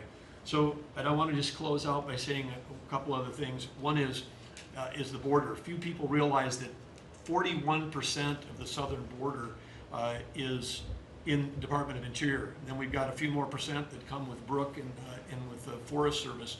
But that's been a risk area. Part of the reason everyone was pouring into our country, Biden wasn't enforcing the border laws. They definitely weren't enforcing it on public lands. And so again, using tying two presidents that had a great propensity for action, Theodore Roosevelt in 1907 created what was called the Roosevelt Reservation, 60-foot strip that go from Texas all the way to the Pacific Ocean, because he was worried in some future state there might be smuggling. I don't think he was anticipating human smuggling and fentanyl trafficking, but that has been largely unused. He gave us the authority to transfer that, and so working with Christie and working with Pete, we've transferred that to the DOD. So transferring land from the other agencies like Interior to the Department of Defense, then as Pete said, they can do the detain and assist with the military. And having been down at the border multiple times in recent week, I can confirm everything Christie said. The enthusiasm, the morale of that group is exactly 100% opposite of when Christie and I were down there as governors. I had Border Patrol people say that they were multi-generational service in that law enforcement that said, my wife and I are telling our children never to go into this thing, to go into Border Patrol. People this time were saying, I got a 17-year-old. As soon as they turn 18-year-old, they're signing up. My wife is thrilled. They're going into law enforcement. They're so proud to be serving with you. Everybody I've met, whether it's in a coal mine or at the border, law enforcement, the one thing they say on those trips is, please thank President Trump from all of us, the change that you're making. And I want to say especially this became very dear when we last week renamed U.S. Wildlife Refuge in honor of Jocelyn Nungare. Jocelyn Nungare, of course, lost her life tragically to illegal Venezuelan gang members in this country in a horrific way. But her mother, Alexis, was at that ceremony. Her grandmother was there, and Jocelyn's great-grandmother was there. There are 3 other generations of that family were there. They all wanted to pass on their thank you to you too, and we've secured her name forever as a sanctuary. And really is saying that every child, every 12-year-old, every child in America should be safe in their own communities. And you've dedicated a beautiful piece on the coast in honor of her. So, President Trump, in your first term, when I had a chance to work with you as governor, you were courageous. The thing that's empowering this amazing group of people around this table, and you've probably assembled the greatest cabinet ever, is that this time you're not just courageous, you're actually fearless. And it's your fearlessness to take on the issues that other presidents would not touch, whether it's the work that we're doing with successfully streamlining and right-sizing government, or whether it's taking on the issues at the border, or whether it's embracing the power we need to win the arms race. You're fearlessly doing that, and that creates it just all of us can sprint because you're running ahead. So thank you. Thank you, Doug, and you are doing a great job. And with Chris, that's a pretty much unbeatable combination after 10 years. So thank you both very much. Thank you, Doug. It's great. Marco? Well, it's not easy to go last after all these reports that have come here. First of all, Mr. So I better be good, and I'll be short as well. A couple things, Mr. President. I think you deserve a lot of credit for 2 things. The first is assembling this great team of people. Some of whom I've known for a long time, others who I've gotten to know during this period of time, but putting together a team, not just of talented individuals, but that work well together. It's something never going to be reported on in the media or fully seen, but it happens every single day. For the most part, I interact with almost everyone around this table at some level, and because of Secretary Kennedy, I'm afraid to eat anything. So, At least in front of him.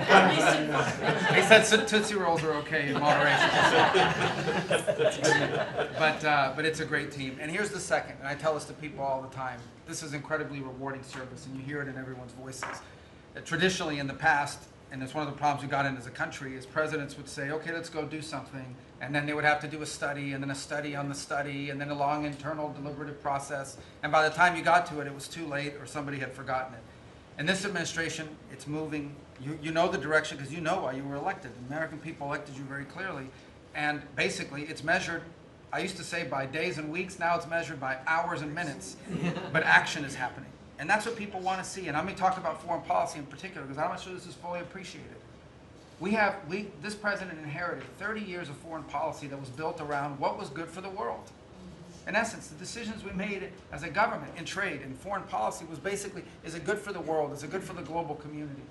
And under President Trump, we're making a foreign policy now was it good for America? I was appointed by you and confirmed by the Senate to be the head of the United States Department of State. Not the World Department of State, not the Global Department of State, the United States Department of State. And what that means is our foreign policy is guided by 3 things. Does it make America stronger? Does it make America safer? And does it make America richer? If something doesn't do one of those 3 things, and hopefully all 3 of those things, we're not doing it.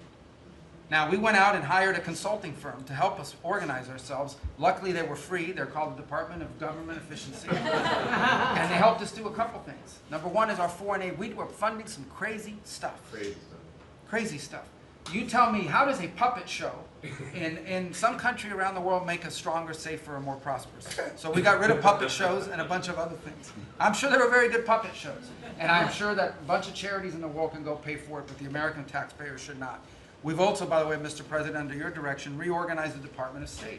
We had offices within offices within offices that didn't even know they existed themselves, not to mention the rest of them. And so we've begun to reorganize that as a way to be able to empower our embassies and our ambassadors and our regional bureaus to do what many of them signed up to do. And we have a great team of ambassadors you've appointed. They're coming online every single day. Very talented people that are involved. Something else we got out of the business of, wasn't widely reported, or maybe it was. We had an office in the Department of State whose job it was to censor Americans. And by the way, I'm not going to say who it is. I'll leave it up to them. There's at least one person at this table today who had a dossier in that building of social media posts to identify them as purveyors of disinformation. We have these dossiers. We are going to be turning those over to these individuals. Was it me or Elon? We can follow up with the media story. Well, we are going to turn over these dossiers to the individuals, and they'll decide whether they want to disclose it or not. But just think about it. The Department of State of the United States had set up an office to monitor the social media posts and commentary of American citizens to identify them as vectors of disinformation, when we know that the best way to combat disinformation is freedom of speech and transparency. And so that's what we're going to be in the business of doing. We're not going to have an office that does that. Beyond that, Mr. President, and this I'll move quickly because this has been a team effort, we have gone to countries all over the world and said, hey, you want good relations with the United States, you need to take back your people that are here illegally. And we've had historic cooperation. Beyond that, and I say this unapologetically, we are actively searching for other countries to take people from third countries. So we are actively, not just El Salvador, we are working with other countries to say, we want to send you some of the most despicable human beings to your countries. Will you do that as a favor to us? And the further away from America, the better, so they can't come back across the border. I'm not apologetic about it. We are doing that. The president was elected to keep America safe and to get rid of a bunch of perverts and pedophiles and child rapists out of our country. Here's something else we've done. We stopped giving student visas to people who are coming here to burn down our universities and take over libraries and harass people. Why are we giving student visas to people who are coming here to create disruption? And we've taken away the student visas of people that are coming here to do that. It's simple. If you're coming to America to start riots, we're not going to give you, we're going to take away your student visa. And by the way, every country in the world that I've traveled, 14 countries in 14 weeks, you know what they all say to me? Yes, that's what we would do too. So the only people who seem to disagree with us are a handful of federal judges and a bunch of crazy people who get paid to write and report. So anyway, we're getting rid of that. The last, but now here's some good news. You know, we're going to have the World Cup, the FIFA World Cup, the FIFA Club Cup, and then we're going to have the Olympics. So we have to have a Consular Affairs Bureau. We have very good, talented people there, but we are going to infuse technology, again, working with our consultants, to be able to, millions of people are coming into this country for this. And, but I also, we've done it to improve customer service. So some of us who served in Congress recognize that about a year and a half ago, we had a meltdown under Biden. You couldn't get a passport. You have people calling, I have a cruise on Friday, my passport expires. In the month of March, we processed 2.78 million Americans, their passports. That is the historic, never in any, it's the largest single month processing of passports ever, and we think it's a good way to build the momentum to be able to do the visas. Two last points I want to make. We have a great team that you've built. I want to especially acknowledge Steve Woodcock. This is a person that doesn't have to be doing what he's doing. He has a very good life in Miami, my hometown as well. He has worked incredibly hard, has done it without any agenda, and we need to acknowledge him. I want to acknowledge Mr. Boulos as well, who did something really great last week. They told us this war between the Democratic Republic of Congo and Rwanda is an intractable. It can never happen. It will never happen. I sent Mr. Boulos, your envoy. A week later, I look on my schedule, the signing of a declaration of peace between the Democratic Republic of Congo and Rwanda. We signed it at the State Department last week. We hope it will lead now to a lasting, permanent peace that we hope to invite them back to Washington to sign. So two great, and we have a lot of good people working on our teams as well, but these are two great people. Mike Waltz alluded to this earlier, and this is the last point. In the first 100 days of the 47th presidency, 47 wrongfully detained Americans have been returned to the United States, thanks to your leadership and the diplomacy that was exercised to make that happen. 47 for the 47th president in the first 100 days, and that's all credit to you, Mr. President. Thank you for the honor to be able to serve alongside you, for you, and alongside all these excellent people. Thank you very much, Marco. Really great job. So, you know, I've been involved in a lot of groups of people over the years, good groups, bad groups, all types of groups. But I have been involved in some incredible groups, but I've never been more proud and impressed, frankly. Impressed is maybe even more important, but I've never been more proud or impressed than I am with this group. This is an amazing group of people, and I hope some of those television cameras were blazing and it was on so people could watch this because, frankly, you know, no matter who you are, no matter where you come from, this is an impressive group of people. I sat around being somewhat competitive. I said, well, let's see, who did the best job, who did the worst job? And I determined that everybody is like the same and there was no worst job. Everybody was outstanding. Everybody did a job. You couldn't pick a winner. The only thing you can say is nobody did a bad job or even a fair job. you're outstanding. And so I want to just congratulate you all. This is really something. And, you know, we have a job to do. We've done a lot of work in this 100 days. We've established things that are going to start taking place in the next 100 days. I want to see what it's going to be like. I think we're going to have to do this in 100 days, Susie, and we're going to see some very big results from the things that we've done. But I just want to thank everybody. This is really very impressive, and I hope the people at home got to see some of it. Nobody's ever done public cabinet meetings. They were quiet for a reason, because they weren't impressive. And especially in the last administration, they were not impressive. But I just want to say that we're very proud of you, and I am in particular. Thank you all very much. Great job, and I think we're going to have some tremendous success for our country. And I don't know, it doesn't seem like a time to be asking questions. That was so impressive, that to be taking questions, why did you do this? Why did you do that? Yeah, it just doesn't seem to be appropriate. I guess we probably have to take a couple, because that was the purpose. But if you'd like to ask some, I think they should be very respectful questions at this point. This was an amazing meeting. And so if you'd like to ask a couple, if you'd like to pinpoint them to some of the secretaries, et cetera, yes, would be fine. Yes. Secretary Rubio, can I ask you a question? You brought up El Salvador in your remarks. Have you been in touch with El Salvador about returning Abrego Garcia? Has a formal request from this administration been made? Well, I would never tell you that. And you know who else I'll never tell? A judge. Because the conduct of our foreign policy belongs to the President of the United States and the executive branch, not some judge. So we will conduct foreign policy appropriately if we need to. But I'll never discuss it. And no one will ever make us discuss it, because that's how foreign policy works. Mr. President, yesterday you told ABC News, Mr. President, you told ABC News yesterday that you could get Abrego Garcia back if you wanted to. Do you think President Bukele would turn you down if you made that request? I really don't know. I know that he's been a great friend of our country. He's gotten a lot less money than this would take from us if we were going to build these jails and do what he's doing. And they run a very professional operation. I don't know. I haven't spoken to him. I really leave that to the lawyers, and I take my advice from Pam and everybody that is very much involved. They know the laws, and we follow the laws exactly. Mr. President, Yeah, during the please. transition, sir, you frequently took credit for the stock market highs. You said it was a reflection of how well you were doing in the polls, and then after you were elected, you said the stock market highs were a reflection of how well the transition's going and the American people's confidence in your incoming administration. Now, the stock market's not doing so well, and you're saying that's the Biden stock market, yet you are the president. Can you explain that? Yeah, I'm not taking credit or discredit for the stock market. I'm just saying that we inherited a mess, both at the borders. You could look at every single one of the people here, and no matter who it is, they're doing better, and they are far superior to what took place for 4 years before us. When you look at prisoners being allowed to come into our country at will, just at will, people from mental institutions, gang members, drug dealers, when you look at that, what they've done to our country, and also having to do with finance, look at what happened with inflation. We had the worst inflation probably in the history of our country. They say 48 years, but I would say in the history of our country, it ate away at people. And even though you saw a stock market going up somewhat, because in my case, I had the biggest stock market increase, 88% in the last term, in my last term. But I don't view the stock market as the end all. It's an indicator.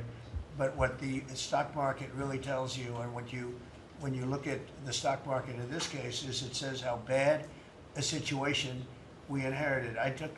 This was a quarter that we looked at today, and we took all of us together.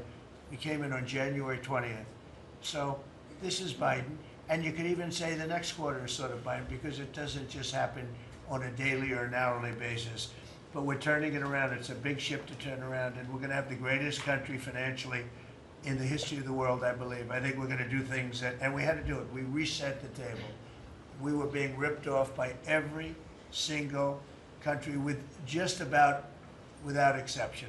I'd have to really think hard for who hasn't taken advantage. And I don't even blame those countries. I blame the person that was sitting right here where I am for allowing it to happen, where our country was ripped off on trade, hundreds of billions of dollars And now we're doing better than we've done in a long time. You know, we were losing $4 to $5 to even $6 billion a day on trade with Biden. And now we have it down to a very manageable number, and the tariffs, for the most part, haven't even kicked in yet. So that's the way. Stock markets, to me, are an indication, but the big indication is what's happening, and the people around the table know what's happening. Yes. The Ukraine minerals deal is set to be signed in 24 hours or What's so. it? Is it true that the Ukraine minerals deal is about to be signed in the next 24 hours or so? There's some reports saying that. And if it's true, has the deal changed at all from the last time we heard about it? Well, I'll ask Scott to answer the question because he's responsible for it. Yeah, our side's ready to sign. The Ukrainians decided last night to make some last-minute changes. Well, we're sure that they will reconsider that, and we are ready to sign this afternoon if they are. Can you talk about those last minute changes? What was removed or put in its place? Nothing's been removed. It's the same agreement that we agreed to on the weekend. No changes on our side. Just to put that in perspective, though, when I came here, I said, how much money have we given to Ukraine? The real number is about $350 billion. It's unthinkable. And we had no security, we had no nothing. We were just pouring money there, unsecured money, putting it in banks, and anybody could have taken it out. You know, anybody over there, it was their decision. I've never seen anything like it. Europe, on the other hand, which it's obviously that whole situation is much more important to Europe because we have an ocean in between. But Europe gave about $100 billion. It's a lot of money. It's a big sacrifice they made also. But they gave much less than we did. And their money is secured, totally secured, by deposits in banks. The deposits are largely Russian deposits. That's what Europe did, but their money is secured. So they gave $100 billion totally secured. We gave money like it's throwing it out the window. And it was done by Biden, and this is Biden's war. This isn't Trump's war. I'm trying to get out. And more than the money, they're losing about 5,000 young Russian and Ukrainian soldiers a week, mostly. There's some people also being killed in towns where missiles should not have been shot, small cities and towns. But we are trying to save the lives of about 5,000 young, mostly soldiers, that are losing their lives a week. I see satellite photos, probably off one of his satellites, come to think of it. But I see satellite photos every week of fields with arms and heads and legs scattered all over. It's a violent, violent, horrible situation. And more important than the money, I want to save the lives of people from other countries that are dying so stupidly, so needlessly, and they're dying. But I said, what are we doing? How did we get into this war? Would have never happened if I were president. Everybody knows, and it didn't happen for 4 years. Wasn't even thought of. I discussed it with President Putin a lot. Ukraine was the apple of his eye, but there was no way he was going to do anything. Zero chance. And I said, you know, we feel foolish. The Europeans are putting up money. It's totally secure. They get the money back. We're putting up much more money. We have absolutely nothing. And I didn't want to make a complicated deal. I didn't want to make a deal that couldn't be made because Ukraine doesn't have very much money. They're going through a very bad period of time. It's been brutal. But I felt very foolish being a judge. So I said, well, we want something for our efforts beyond what you would think would be acceptable. And we said rare earth. They have very good rare earth. As you know, we're looking for rare earth all the time. Rare earth is called rare for a reason. And they have a lot. And we made a deal where our money is secure, where we can start digging and doing what we have to do. It's also good for them because you'll have an American presence at the site, Chris. And the American presence will, I think, keep a lot of bad actors out of the country, or certainly out of the area where we're doing the digging. So we made a deal, and I assume they're going to honor the deal. And I put Scott in charge, and Scott's done it beautifully, but we haven't really seen the fruits of that deal yet. I suspect we will. I suspect we will. Mr. President, in progress. you had set a 90-day deadline through an executive order for Secretary Hegseth and known to review whether to recommend to you whether to invoke the Insurrection Act to send troops to the southern border. Is that something you're still considering? Well, I'm talking to them, and it's not hard and fast, but I'm talking to them, and I will tell you that the border is the most secure it's ever been. We have never had anything like it. And when you said, Christy, before, it's 99.999, and I guess that means one person maybe, or two people. It's actually turned out to be 3 people came across the border versus hundreds of thousands of people under Biden. And we're talking about people coming, look, people, they have souls, they have hearts, many of them are good, but we have a country that's under siege. We have a country that really is under, I think it's under attack. In many ways, worse than under attack, because there are no uniforms. You don't know who the attacker is, so you really don't. It's not like you're fighting an army. You're fighting people, you don't even know who they are. But 11,888 murderers, many of them murdered, far more than one person, are roaming. Now, some of them have already been caught. A lot of them have already been caught and taken out. But we're being impeded by judges from doing our job. And hopefully that situation is going to be solved, because I think nobody wants to have murderers and people from jail, and I mean for serious, serious crime. I remember the Biden people used to say, no, these are aliens that came into our country and they don't commit crime. I said, they don't commit crime, they commit worse crime. They make our criminals. Some of these people that they've allowed in through open border policies, the dumbest thing I've ever seen. You can look at some of these people and you say, this is not going to end well. But the people that they've allowed into our country are making our criminals look like the nicest people on earth. I will tell you, these are serious criminals. These are violent criminals. These are people that would kill you and wouldn't lose an ounce of sleep, and they wake up the next morning and they don't even remember it. This is a rough, rough, tough group of people, and we've got to get them out of our country. And the law says, I believe, I hope, and I think Pam will be very successful in proving it, but we've run into, I would call them rogue judges. Somebody could criticize me for that. These are rogue judges. These are radical left, generally, radical left, horrible judges. And we didn't lose all of these people. You know, we've lost a lot of people to death and to rape, all sorts of crimes committed by the people that poured into our country. And they came in totally unimpeded. Just come on in. And you see it every night. You'd see thousands and tens of thousands of people pouring into our country. We have no idea who they are. And to this day, we're looking for people. We have no idea. We hear that we have terrorists in our country that are so bad, they couldn't stay in any other country, but we're getting them out. And the group between Pete and Christy and Tom Holman and everybody working together, the people that you would least suspect are reporting them, getting it, and the public is reporting them. The public is seeing. The public is calling and they're saying, you know, I live in a house and next to me moved in a group of people and they are very violent, and would go and would find out and would say, yeah, you're right, they were really violent, and we have information on most of them. So I just think it's incredible what's taken place. But we right now have a very, very secure border. Right now we have the most secure border in the history of our country, so I don't think we have to worry about your question too much. Mr. President, as Prime Minister of Canada ran against, not only against the Conservatives, but also against you. Yesterday, yesterday he spoke about American betrayal. Are you interested in rebuilding relations with Canada, and if so, how? No, well, I think we're going to have a great relationship. He called me up yesterday. He said, let's make a deal. You know, he was running for office. They both hated Trump. And it was the one that hated Trump, I think, the least that won. I actually think the conservative hated me much more than the so-called liberal. He's a pretty liberal guy. But no, I spoke to him yesterday. Couldn't have been nicer.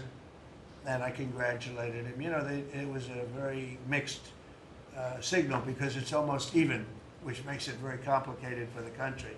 It's a pretty tight race. But he's a very nice gentleman, and he's going to come to the White House very shortly, within the next week or less. Mr. President, when will you speak to President Xi of China?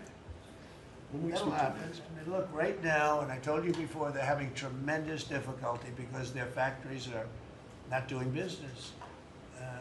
They made $1 trillion with Biden, $1 trillion, even $1.1 trillion with Biden selling us stuff.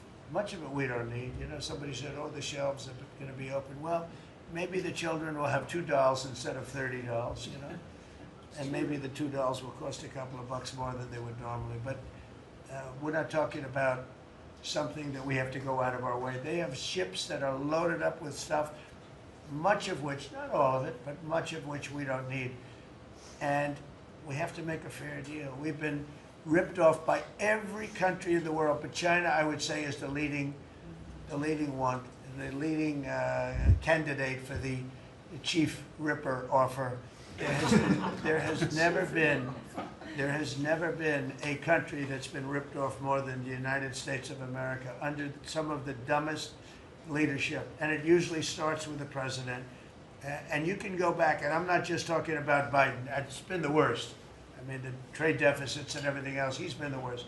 But he had no idea what he was doing. And I think somebody ought to look at the auto pen to find out who was really running this country, because it wasn't Biden. Because nobody could agree to what he agreed to. I mean, he put our country at risk, at tremendous risk, and fiscal risk, financial risk. So I think we have it very much. I really believe that the next 100 days is going to be even better than this. Look, I read an editorial yesterday from a group that normally wouldn't write a good, that this is the most consequential presidency in history, in the history of our country. This is not a particular group that would write that kind of an editorial, but they see what we're doing and what we had to do. And I believe if this group, not just me, if this group wasn't here, I think our country was going to be in, if it was lucky, just serious trouble, but a lot worse than that. I think our country could have been a total disaster. Bad things were happening with our country, and we've stemmed the tide, we've turned it around, but we're going to really turn it around over the next 3 years, 3.5 years, we're going to turn it around, and then hopefully it'll be in such great shape. That's my goal, to put it in such great condition that it can't be destroyed. Do you believe?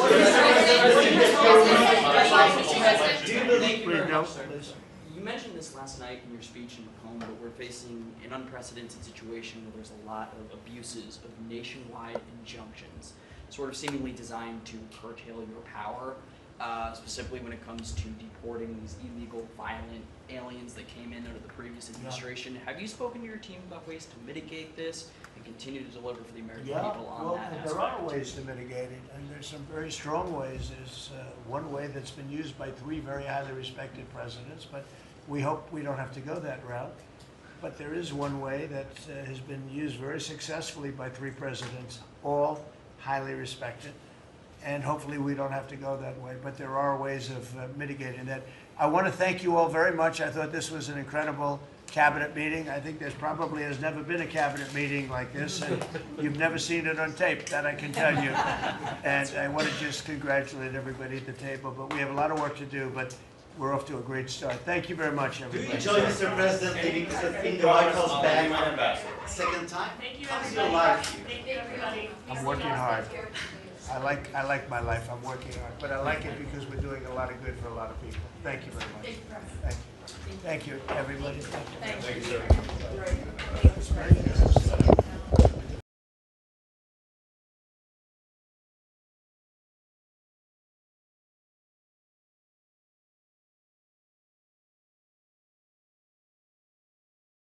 Working it, congratulations, by the way, and to Tom. For 2 months in a row, we have set the all-time records for the lowest number of illegal border crossings ever recorded. The number of illegal border crossers released into the United States is down 99.999%. That is usually 100%. So I think it's an amazing tribute, and Christy, congratulations, and Tom and everybody else. It's an amazing job, actually, and it was done very quickly. We officially designated Tren de Aragua, MS-13, and the Mexican drug cartels as foreign terrorist organizations, and we're expelling these monsters from our country rapidly. and working with the Department of Justice. Pam, you're doing fantastic. Your people are amazing. We're having some judge problems. Everybody's reading. We're having some judges that don't like, killers, murderers being thrown out of the country. So I don't know what their problem is, but we have little difficulty. We won on the basis of a great border and of getting criminals out of our country. That was why we won every swing state. We won by millions of votes. We won everything. Every metric we won by a lot. It was a massive victory. And we won, I think, largely because of this issue. I put this issue as #1 issue.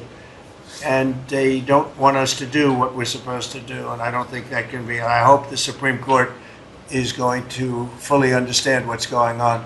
We have to get the criminals out of our country, and that's the basis under which we won the election. Core GDP, and this is, you probably saw some numbers today. And I have to start off by saying that's Biden.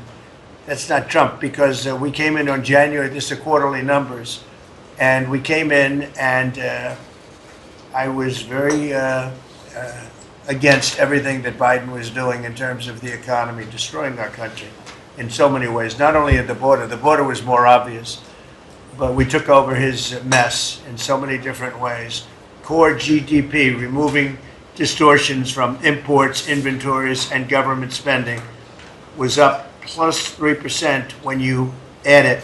We had numbers that despite what we were handed, we turned them around, and we were getting them really turned around. Gross domestic investment was a whopping 22%. Now, that is a number that people are coming in at numbers. For instance, I just walked in, I heard Samsung is now, because of the tariffs, they're going to build massive facilities in the United States. If we didn't do the tariffs, they wouldn't be doing that. So it takes a little while to get those facilities built, but they're coming in with big numbers. They're all coming in with big numbers. We have more money being spent than at any time in the history of our country. We're up to close to $8 trillion, I think I can say. And really, it's going to be a lot higher than that. Those are just the ones that we know about. 8 trillion. I'm not going to say, but I'm not sure if Biden did $1 trillion for 4 years, 1 trillion. But we're at 8 trillion for 2 months, because let's give us a pass on the first month. We were sort of getting a little bit used to things, right? But after 2 months, we have $8 trillion. There's never been a number like that. And that includes chip companies, car companies, every form of manufacturing, high-tech companies. Nobody's ever seen anything like it. So $8 trillion. I can talk about gross domestic product, gross domestic investment. I can talk about a lot of things, but to me, the biggest numbers, the kind of numbers that are, and these people are coming in. Our Secretary of Commerce spent the weekend, he went down to Arizona to see what was happening with the biggest chip company in the world. And he said, Howard, he said, you've never seen anything like it. Do you want to just describe what you saw? So they're investing $165 billion in 1,100 acres in Arizona, and they're building the highest tech chip manufacturing, semiconductors, and 4,000 employees. American tradecraft, right? Technicians doing every kind of work. The classic foundation of America is building it. They had 14,000 people. They're expecting 40,000 people to build the rest of their plants and to employ 20,000 people for the rest of the time. This is all driven. You never saw a site like that. And this is all driven by your tariff policies. No chance this be happening without you. It's going to be about 40% of the chip market from that one section, and this is the biggest chip maker. They have 99% of the market. They come from Taiwan, and unlike the CHIP Act, which was done by Biden, where they hand everybody billions of dollars, the thing they don't need is money. They got plenty of money. What they need is an incentive to come in, and the tariffs, they're building because of the tariffs. Without the tariffs, and I like to say they're building because of November 5th, the election, and the tariffs, but I'm going to be a little more blunt. They're building because of the tariffs, and November 5th gave them the tariffs. So it's amazing when you look. And these are not companies that go out and say, well, we're going to build, we have to go get our financing. Let's go.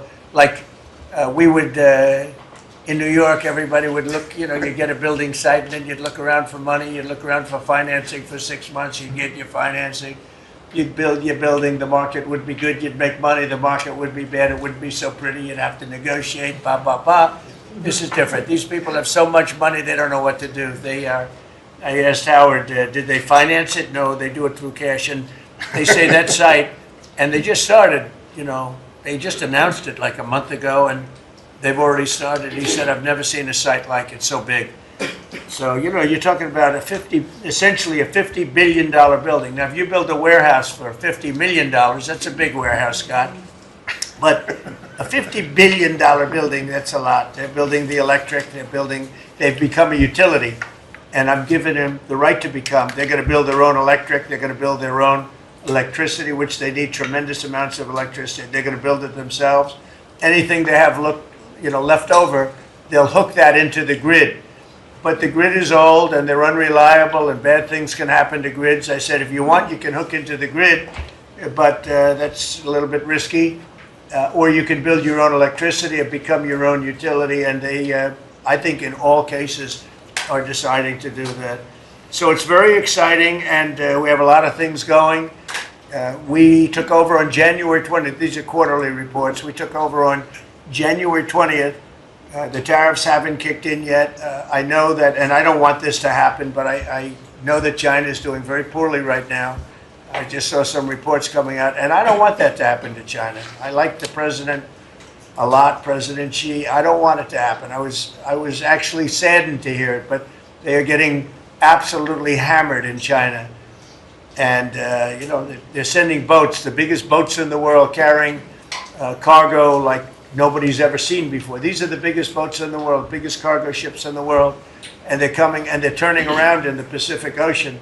They're doing a big U-turn and going back because they don't want the goods, because 145% tariff. But at a certain point, I hope we're going to make a deal with China. We're talking to China, but their factories are closing all over China because we're not taking their product. We don't want their product unless they're going to be fair with us. And that includes intellectual property and other things. There are a lot of things far beyond just buy, sell.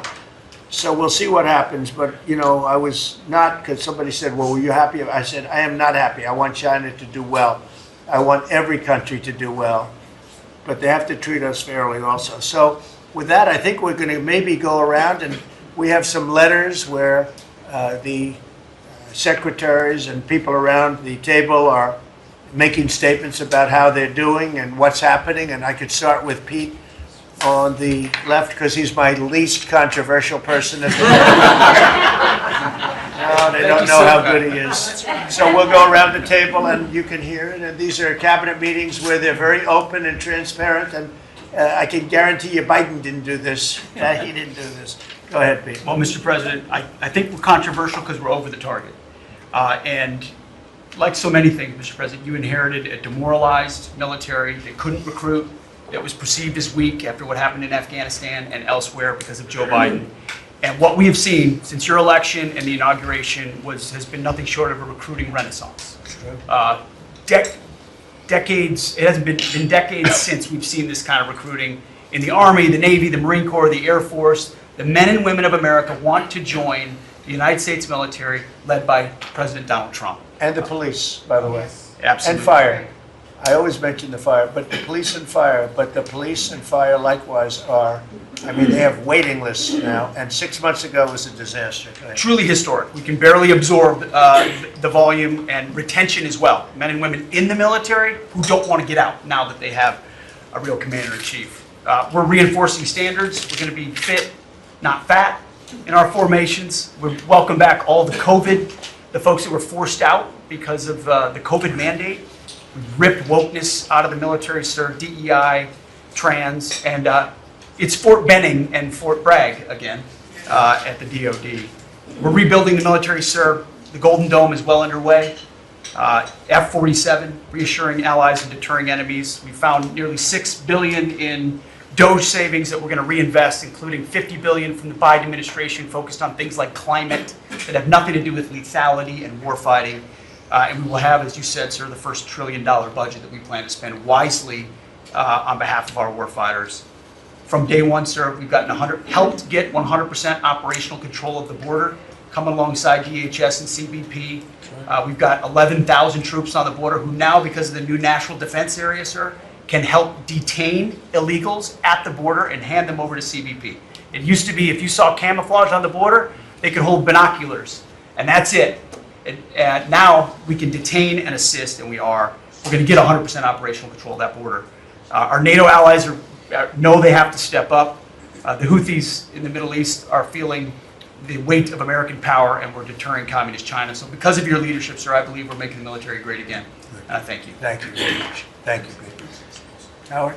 So I have the pleasure of running the Investment Accelerator, which gets to recruit these companies. And you've never seen anything like the companies committed to building in America.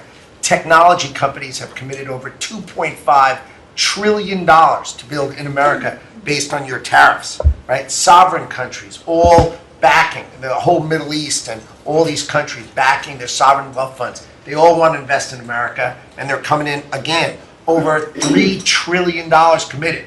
So just those two topics, you're at $5.5 trillion. And then you've got the whole pharma industry knows it's got to come home because America pays for all the drugs of the world. So the pharmaceuticals have to come home, right? Autos coming home, industrials coming home. So, you know, we've got to train, and your great Secretary of Labor together and Secretary of Education together, we're going to train the workforce to build America. It's unbelievable. We've got so much, as I travel around, the attention on the Trump Gold Card. I mean, it makes me very popular. Last night, I was out to dinner, and someone came up and said, can I buy 10? And how do I buy 10? And I'm like, that's pretty good. It's $50 million for dinner. So, you know, I was paying for my dinner. The External Revenue